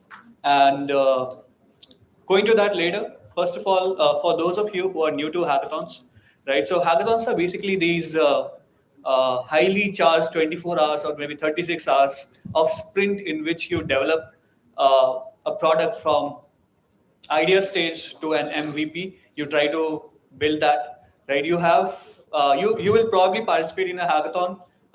You will probably get a problem statement at the starting of the hackathon, and then you will have 24 to 36 hours, or maybe even higher at points to build that product, build the minimum viable product for that particular idea. If you have heard about Smart India Hackathon, have you heard about that? Smart India Hackathon, right? It happens for college students every year. And recently there was also another one, which was the UNESCO India Africa Hackathon, which was conducted a couple of days back, right? So it was one of the largest hackathons in collaboration between two countries to ever happen, right? So you will see a lot of these hackathons which are being conducted by even the government, colleges, and other communities like developer communities such as GDG Guwahati or other GDGs as well across India. Google conducts a lot of hackathons. If you are aware of it, then Google conducts a number of these hackathons through either GDG communities, GDSC communities, or even directly under Google. There was recently one which happened via Google Cloud a couple of days back, and then a month back there was this Google Cloud Next, in which there was another large-scale hackathon, right? So what happens when you participate in these? You go there. There could be two types, right? It could be online, it could be in person, and in both of these you get a lot of networking opportunity, because to work on a product in a hackathon, to build an idea from zero to the MVP level, you will have to build maybe a front end application, maybe some back end, maybe some DevOps as well into it. And that is when you connect with a number of people who are able to do these. You usually don't participate in hackathons alone. You build a small team, and with this team, you build that product, right? And it could definitely be, and it has happened a lot of times in recent years, that people who have come together during a hackathon, right? They did not know each other before, but then at a hackathon, they met, they worked together, they built an MVP, and later on, they took that MVP to product stage and even maybe to a company stage, right? So you could be finding your co-founders there, you could be finding people with whom you're going to work with for a lot of years, right? So if you are participating in such hackathons, please make sure that you connect with a lot of people. And in case you're not participating yet, make sure that you do, right? There will definitely be more hackathons happening, at least from GDG Guwahati. I'm pretty sure there will be more hackathons happening in the upcoming year. And there will be a lot more of them happening on the front of Google, on the front of Google developers, maybe even Google Cloud. So make sure you look out to these events and try to participate in them. I think the applications for Smart India Hackathon 2023 should either open sometime now, or maybe they have already started, right? So you could probably ask your local POC for Smart India Hackathon how to participate, how to form a team, and try to participate in it. It's a great experience. If you're selected for the next round, you will be taken to a location where that whoever is working on that particular domain of problem statement, they will all be there, and you will be competing against them in real time in a offline environment, and you will be meeting amazing people through hackathons, right? So this said, we had a couple of great entries. I talked to the participants yesterday, and I'm very happy to bring on stage the winner. So we had 3 entries. Subarna Saikya, the track selected was Assam Flood Relief. And Rishikesh Verma, the track selected was Mental Health Service. And Devashish Sharma, the track selected was Anti-Ragging Forum. So I would request all three of them to come on stage here. Subarna Saikya, Rishikesh Verma, and Devashish Sharma. And please, let's put our hands together.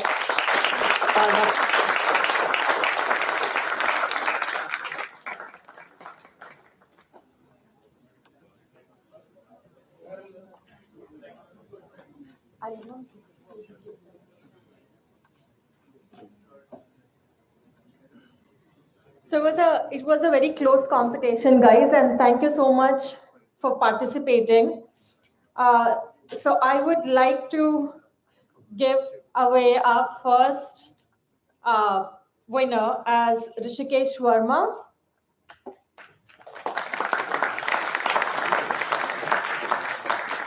So Rishikesh Verma, you might have lost this with just few points, but we will have winner very soon. So next, I would like to say, Subarna Saikya, that was an amazing topic on Assam flood relief. So thank you so much. I would request Anubhav Singh to do a request. Thank you. So now, no guesses on who's the winner of the hackathon. Mr. Devashish Sharma on anti-ragging forum. So you also received 2,000 rupees cash prize for being the winner for the hackathon. Congratulations, all three of you. Thank you so much. Thank you, Anubhav. Thank you so much, guys. Thanks for your...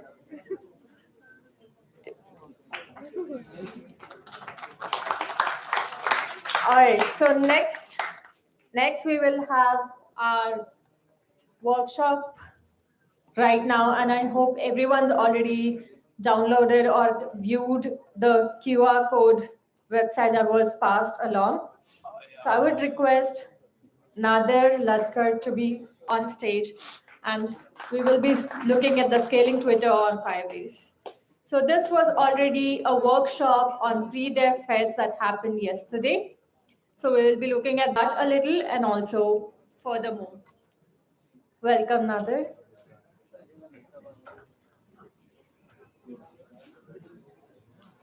I will use this here actually to show them a little bit.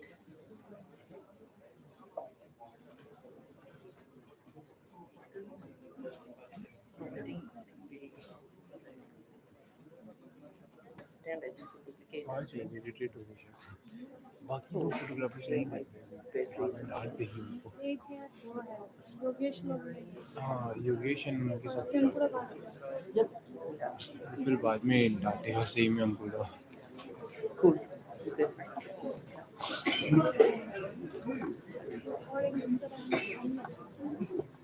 Yep. Cool. Hello everyone. Am I audible? So the session started with how is the Josh? So I'll try to reiterate the same. How is the Josh now? Is it still high? Okay. Yeah? Or do we need a little bit of caffeine to get the Josh back? Am I audible, guys? Yeah. So my name is Nadir, and I'm a software developer. So I do both back end, front end, and whatever needs to be done to make the app ready. And so what we build over these last few days so basically we'll be talking about building apps on Firebase, and we had a workshop on this thing yesterday. So what we built in the workshop was a Twitter clone. Currently the Twitter is in very much of change by Elon Musk himself. He has changed a lot of things inside it. So I was just curious, like, can we build a Twitter ourselves? What it takes to build an app like Twitter? Like when you think about Twitter, you see a lot of complexities, right? How a user will go ahead and create tweets and how the followers will like actually go and see those tweets in their feeds, right? It's a complex thing to solve. But if you use Firebase, it's not that complex. It can also scale depending upon your user requirements, right? So what we did in the workshop is build a clone of the Twitter, most of the functions of the Twitter, and we used Firebase products.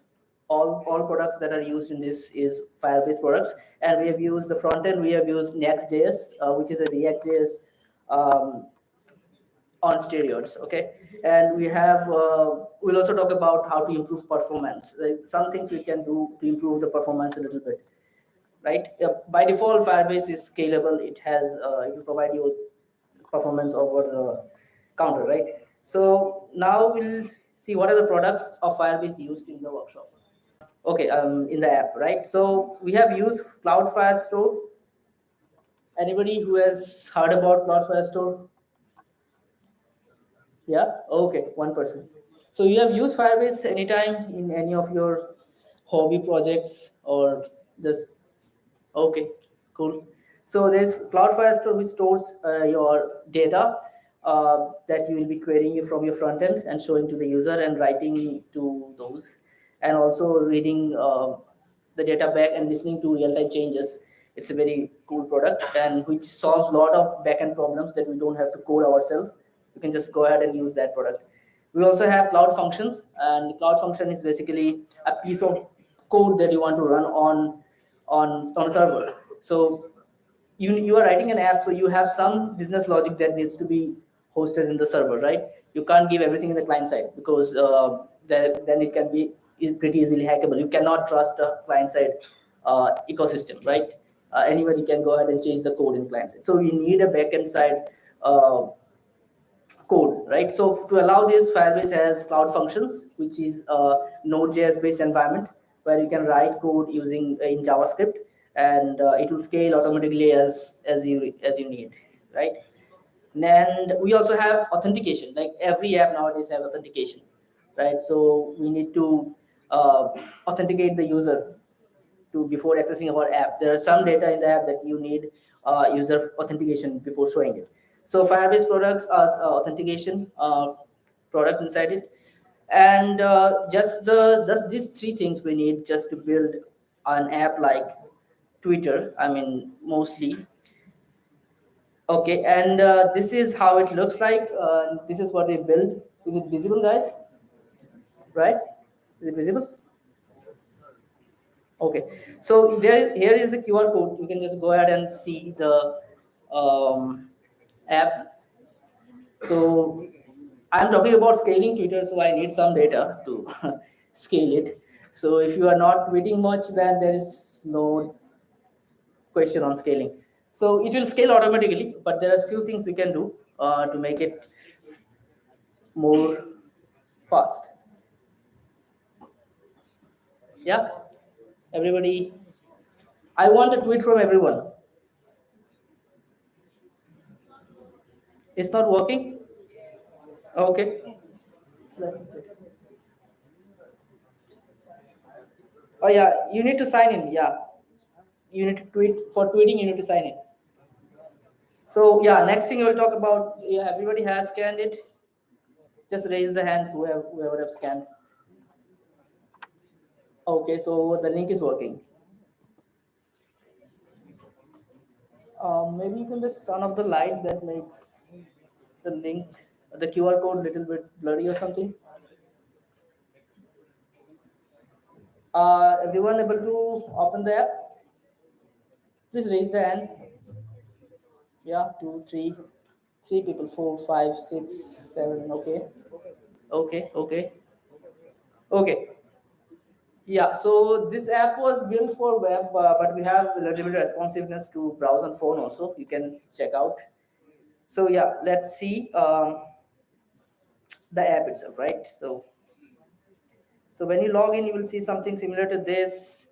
Yeah, I can see a lot of people who have recently signed in, right? You can see. Can you see your profiles here? Whoever have signed in, can you see your profiles? Right? Yeah. So this was done with a little, I mean, for like 10 to 20 lines of code to to bring this user profile here. So it doesn't need that much of a backend code if you're using Firebase to do something like authentication and bring users into your application, right?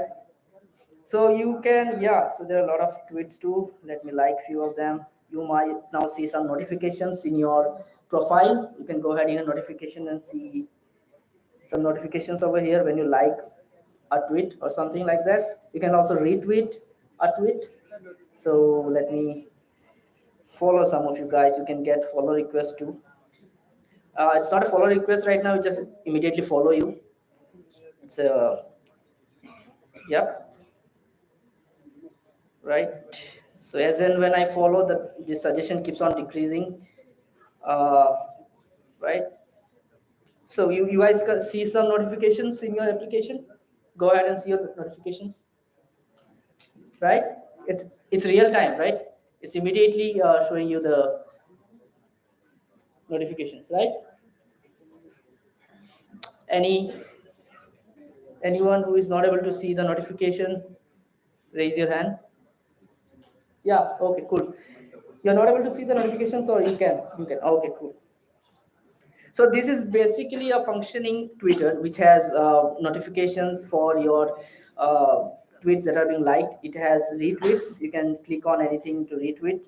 This is a retweet icon, and it will retweet. And we have built this in the workshop, and this is all done using Firebase products that I just mentioned, which is these 3 products: Cloud Firestore, Cloud Functions, and Authentication. Nothing else, just these 3 products. And it will scale as and when user grows. You don't have to do anything to make it scale. Something, okay. Okay, HDMI disconnected.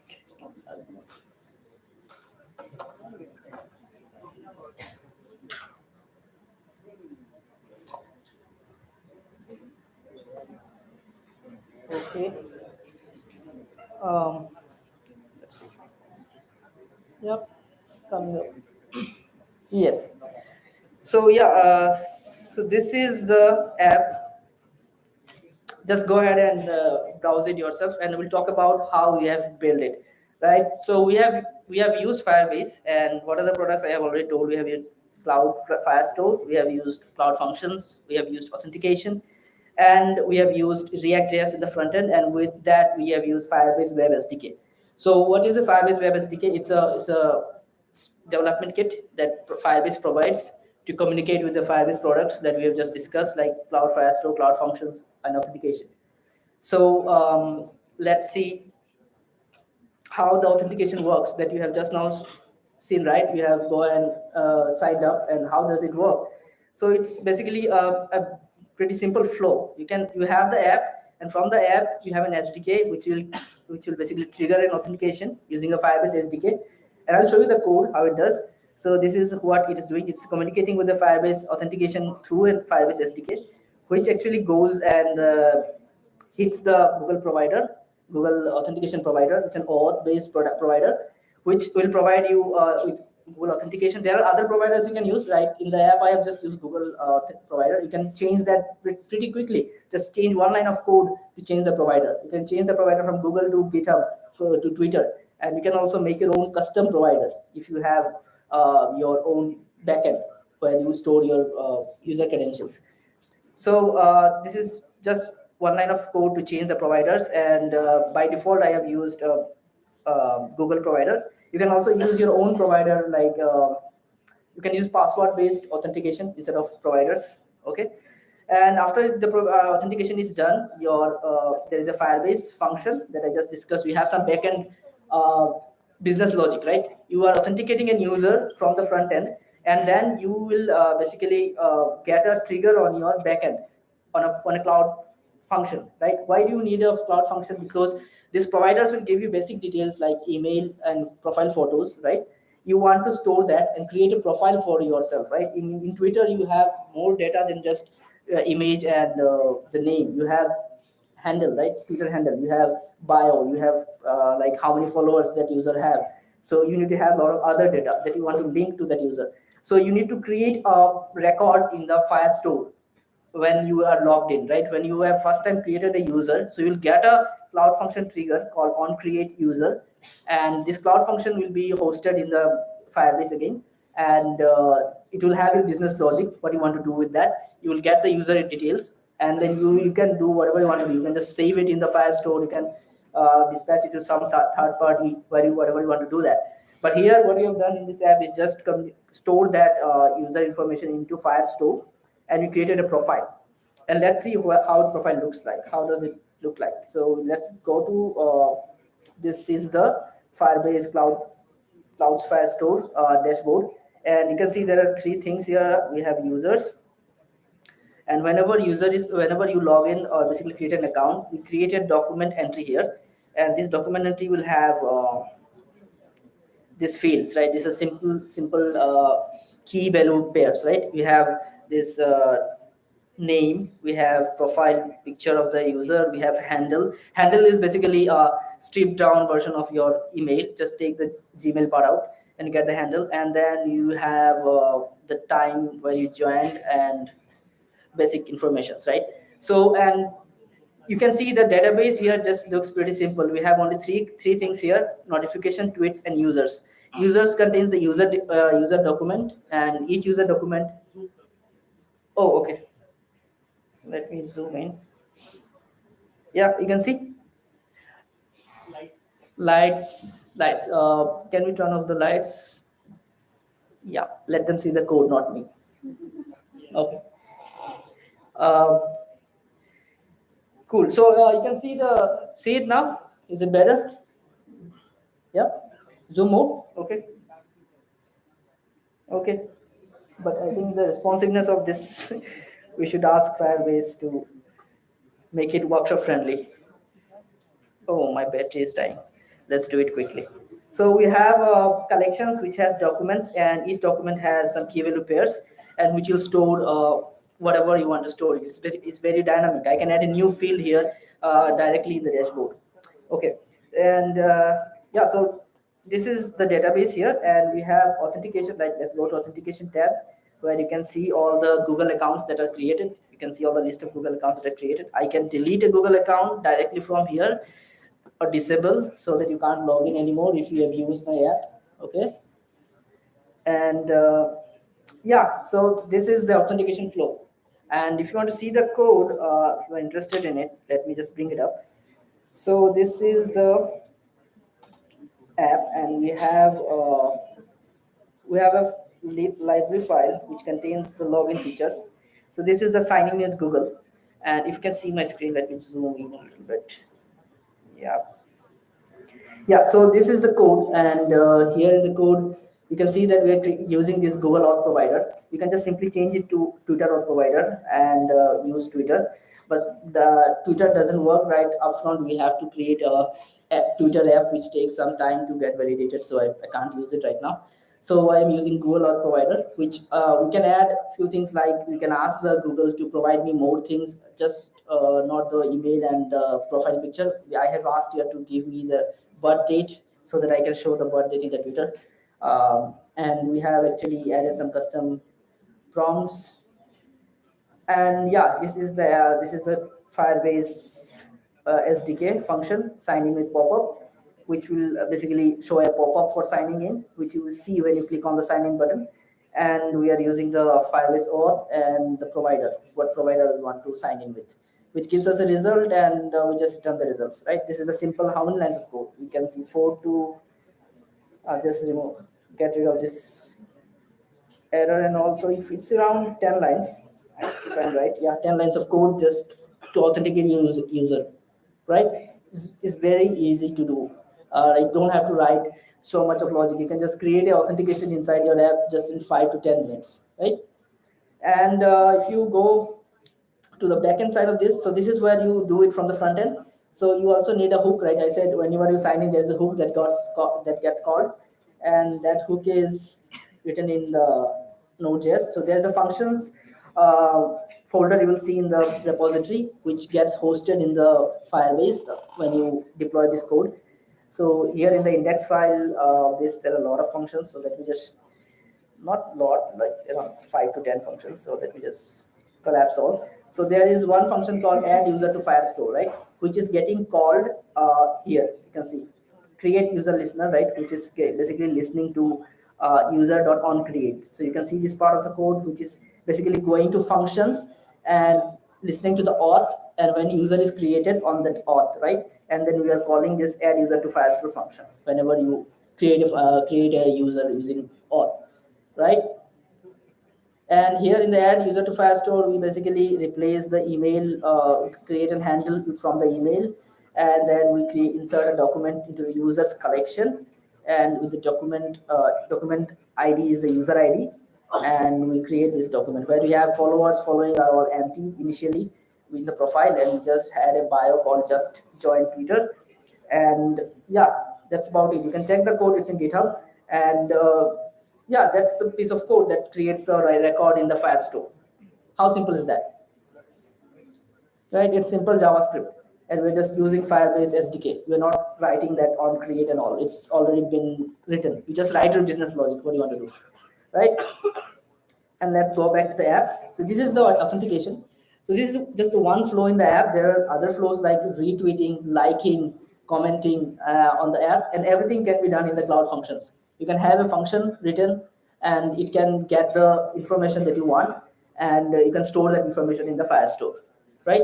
Why you don't want to directly communicate with the Firestore from the front end? You can do that. It's possible. You can have an SDK in the front end and directly communicate to the Firestore without going through the cloud functions. But for security reasons, you want to do it in the cloud files functions. Basically, nobody wants to have your app have invalid users liking, commenting on other profiles, right? Without their own user ID. I can't impersonate myself to be someone else and commenting on some other tweets. So that's why you want to authenticate user that they are rightly who they are saying to be, and then do it in the backend side. So yeah, go to the next slide. And so Firestore, basically, let's talk about Firestore now. You have seen the Firestore a little bit, the dashboard. So what is Firestore? Firestore is made up of something called collections. And what is a collection? A collection is basically a collection of documents, right? It can have a list of documents inside it. And each document inside can have a list of fields, right? This is what it is. The lowest form of data is the field, right? And that you cannot directly read the field. You have to read the document. And then from the document, you have to read the fields, right? So this is what the structure of Firebase Firestore is. It's pretty simple. It's not that SQL heavy. Just read the data using paths, right? It's just like going to the folder and going to the file and reading something inside the file. You just give the paths, right? / like C drive programming / user / any user data. Similar to that, you just access those path in the Firestore. And we have cloud functions, which allows us to listen to any changes to your documents or collection. Is very powerful. Like if we change something in the document, suppose a user changes the birth date of inside the Twitter, you can have a function listening to that. You can have a function to react to an event inside your Twitter application. You can have a function that will inform your followers whenever there is a tweet, right? So you can listen to the collection. You can see this document here. Let's go to Firestore. Yeah, so in the Firestore, we have a collection called tweets, right? Whenever someone inserts a tweet, I can inform the followers that there is a tweet. How we can do that? By listening to the document collection tweets. Listening to the collection tweets. Whenever some new document is inserted in that, we can just read the user document and then find the followers that user has, and just inform all of them, right? And how do we inform it? You can see the code right now. The current implementation uses a collection called notification, which has for each user there is an entry there which contains notification. These are the user IDs, and it contains notification like follows, likes, right? So whenever any user likes something, we add a notification entry for that user, and every user in the profile is listening to changes to their own notification document. And we can restrict any user from reading some other user's document by using security rules, Firestore rules. There's something called Firestore rules, which easily allows you to allow user access only the documents that they are eligible for, right? Just take an authentication check on that and then allow user to access the data. Yeah, so let's go ahead. Any questions right now around the Firestore and Firebase authentication? This code will be available on GitHub. You can just go around and check it, and let me know if you have any questions on over Twitter or email. Yeah, so how our app communicates with Firestore? So we have the front end, which actually goes ahead and calls Cloud Functions, and Cloud Functions goes and writes things to the documents, right? Whatever we want to do. And the documents in turn update the fields, right?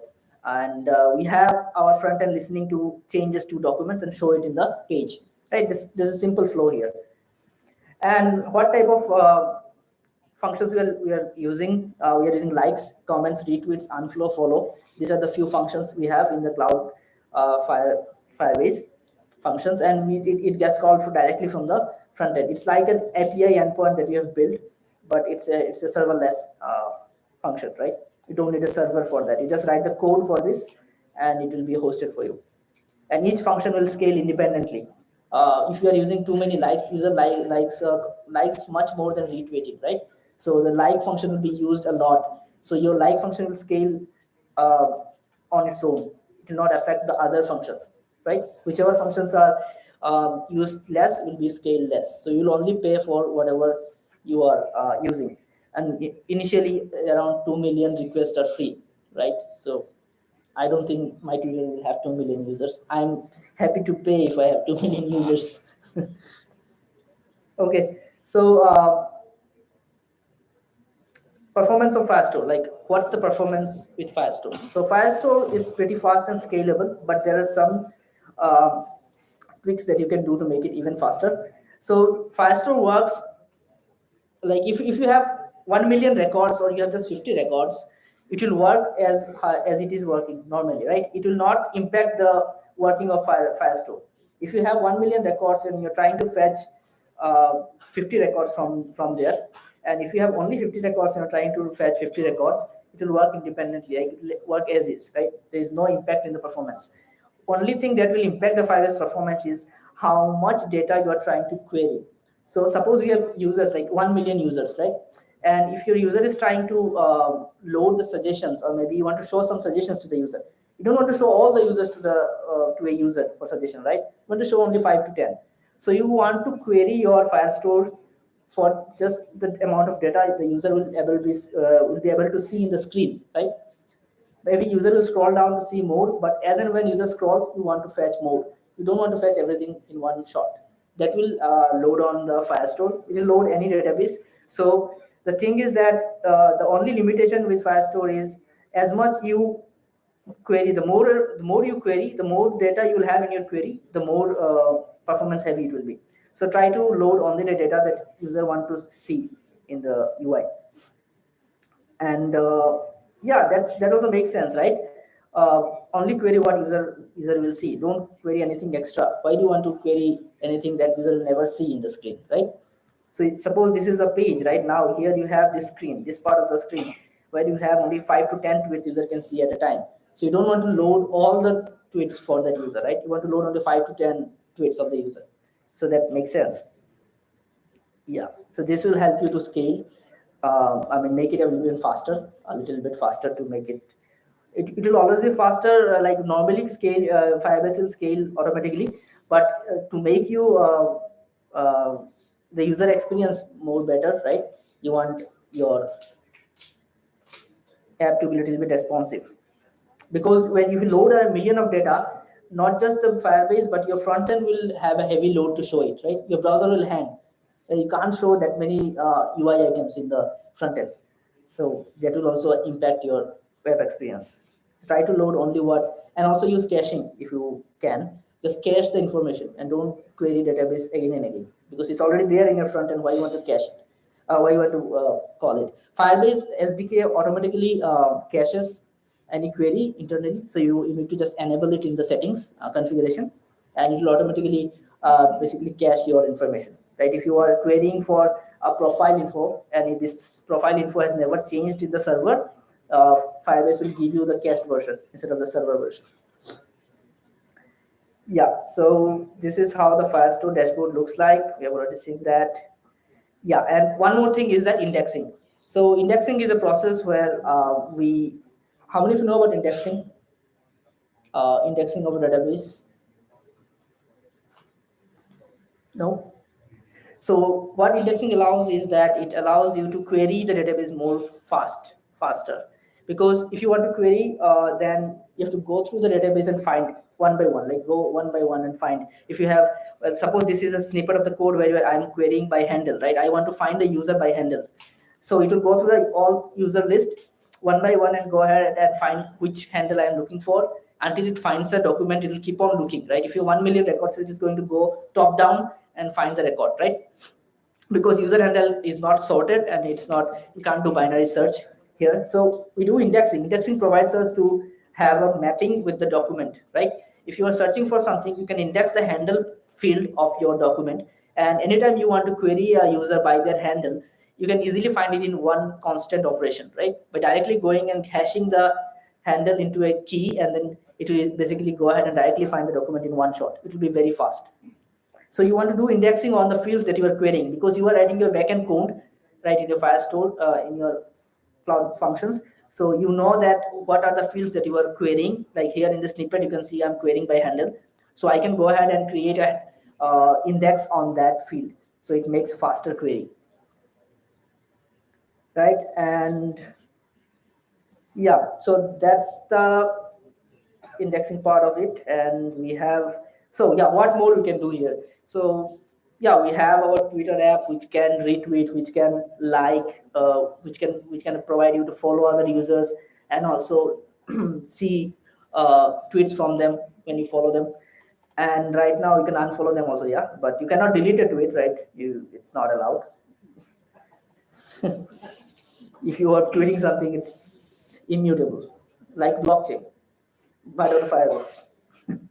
Not exactly a blockchain, but yeah, works like it. I don't know what's the hype here with blockchain, but mostly, yeah, you can build your own blockchain. Yeah, so how to add media to tweets? Yeah, so what more we can do is that we can add media to tweets. Right now, this doesn't allow. You can just tweet text, right? You want to tweet images, like who reads text nowadays? Everyone wants to see media, right? Text days are gone. Now, how do you do that? So we have a product for that called cloud storage. So cloud storage is another Firestore-like product where you can store media, basically any blob, any binary data, and then you can have a path to that to download that binary and show it in the front end. So you can use cloud storage. This is not implemented right now. I would like you guys to go ahead and then just fork this repo and then maybe add your own functionality to add media to your tweets, right? That's a good thing. You can just go ahead and check the code and maybe add media and share with me. I'll see. I'll use your Twitter. So how to upload? So there's a basic flow. From the app, you will be connecting with your cloud storage, and you will basically upload your media. Whenever, suppose you want to tweet something, so you will click on post, and then it will upload the image to the cloud storage. And then you will have cloud function, like you have cloud function there. So whenever you insert something to cloud storage, your cloud function will be listening for updates, right? Maybe you are uploading a post, media for the post. So you'll have a post ID, and then you'll have an image for that post, right? And cloud functions will, what it will do, it will go ahead and maybe create multiple versions of the image. Like you might upload a 5 MB image, right? But you don't want to show everything to the 5 MB. You don't want to show to all the users. So you want to create multiple versions, right? Smaller thumbnails and all. So you can do that in cloud functions and insert it into the cloud storage, right? And you can also update cloud storage, like when insert it into the cloud storage, or you can update documents, right? You might have a document, right, tweet, and you can go ahead and then insert the downloadable image URL for that media that you have uploaded, right? So this is one basic flow. Yeah, so this is what I didn't implement it, but you can go ahead and just use this flow and then implement a media upload for the Twitter, right? Who is going to do that? Let me see the hands. No one? Oh, me, okay. Journal is pointing at me, okay. Sure, I've done this much, I'll do the remaining. Let's do another workshop, maybe. I'll do it and then implement it right in front of all of guys. Yesterday there was not much participants, so I'm hoping maybe next time. So let's implement media, how to upload media to our Twitter. Yeah, so yeah, this is the link. You can just scan and then get the link to the whole code base. Yeah, whoever is scanning, I'm just checking them. So I should have a fork request and get the media implemented there.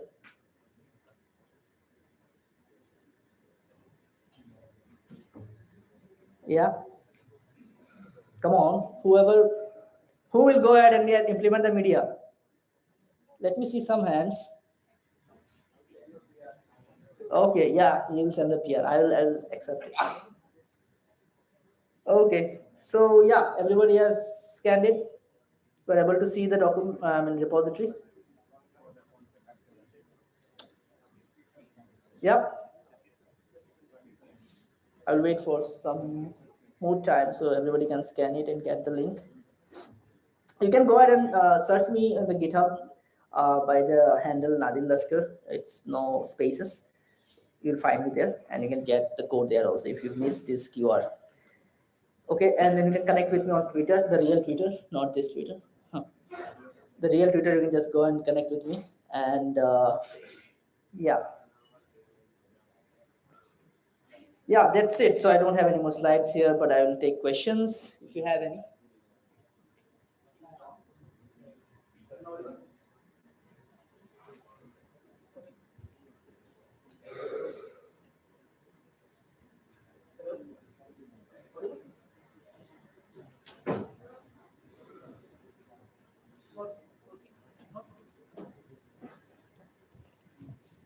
Okay. Hi. Yeah.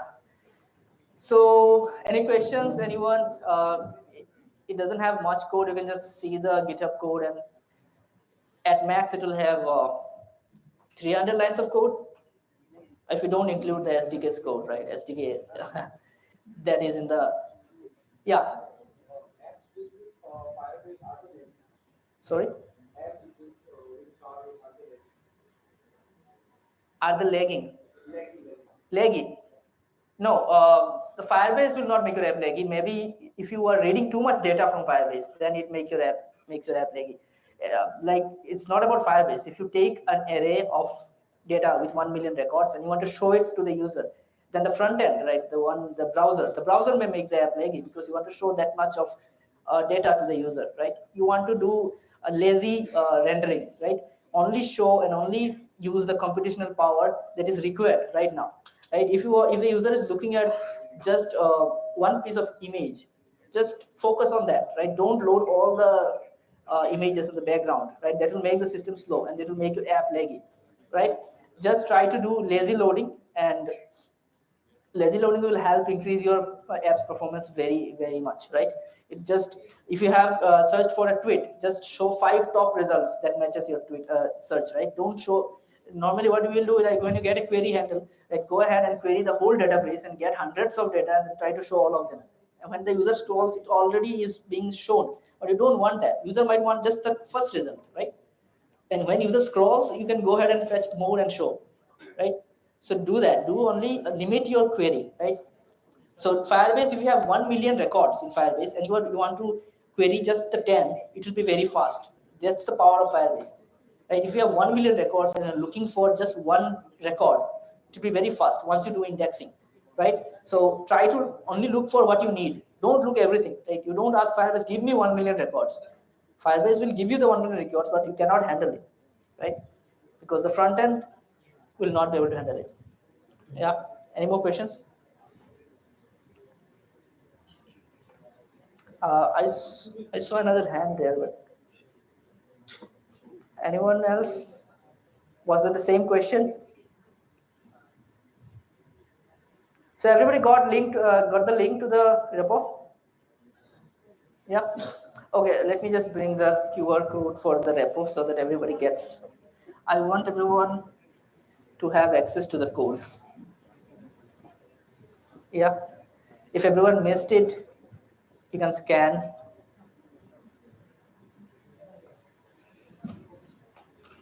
Okay. No questions? Yeah. Okay, you are really good at Firebase than me. You know everything. Okay. Okay, what more you can do in Firebase? So we have shown 3 products: Firestore, Cloud Functions, and authentication.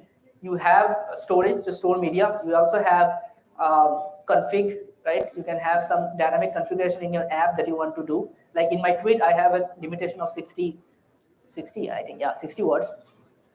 So you can change that. You can have it configured in the database, and then your front end can immediately change it or get it reflected, right? You don't need to publish a new version of your app to change certain configurations, right? You might restrict a user to do certain thing in one region, and then you want other region of users to be able to do something different. So you can do A/B testing using Firebase. So you can use PubSub, right? You want to publish some message to some other function to listen to, like how Cloud Function was listening to a change in the Firestore and cloud storage, right? You can also have your own message system that other functions will listen to, messaging system. So you can do that using PubSub. So there are other products of Firebase that allows you to do a lot of complex cases, right? So this Twitter app here, it doesn't need that much of work, but yeah, if you want to add ML to it and maybe provide suggestion using ML, I think you could give a talk on that next time, Journal. Yeah. So, yeah, any questions? Come on, guys. No? Okay, then I think I'll finish up here. Let everyone go home. Yeah. Thank you.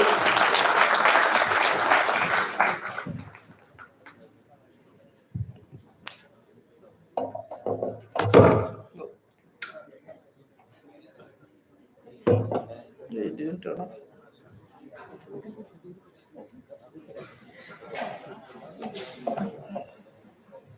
Yeah. Bye. Oh, okay. Okay. They want me to go. Please, on the middle of the stage. Thank you so much, Adir. I am sure many would have already followed him with his code and also have the GitHub code. So this is a small thank you from all of us from GG. Thank you so much, Adir. Thank you. So we are at the end of our session, and I would like you all to see this small snippet of video which we play in most of our end sessions of any of the fest.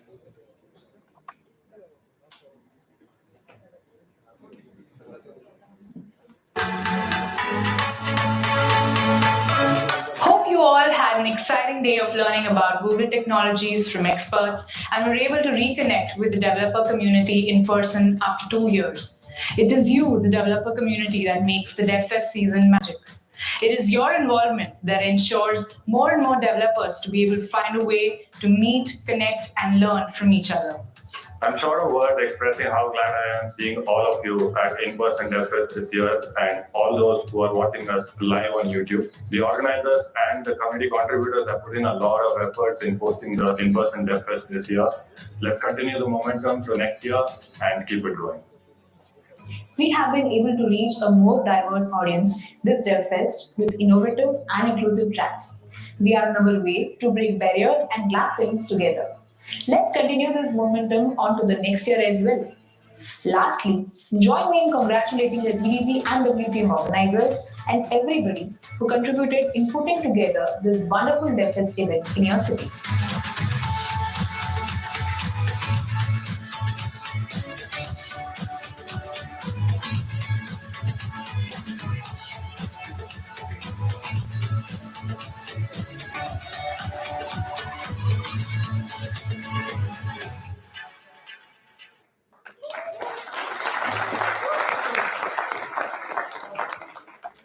This calls for the end of a successful first ever Dev Fest here in Northeast India, and thank you for each and everyone who was part of it.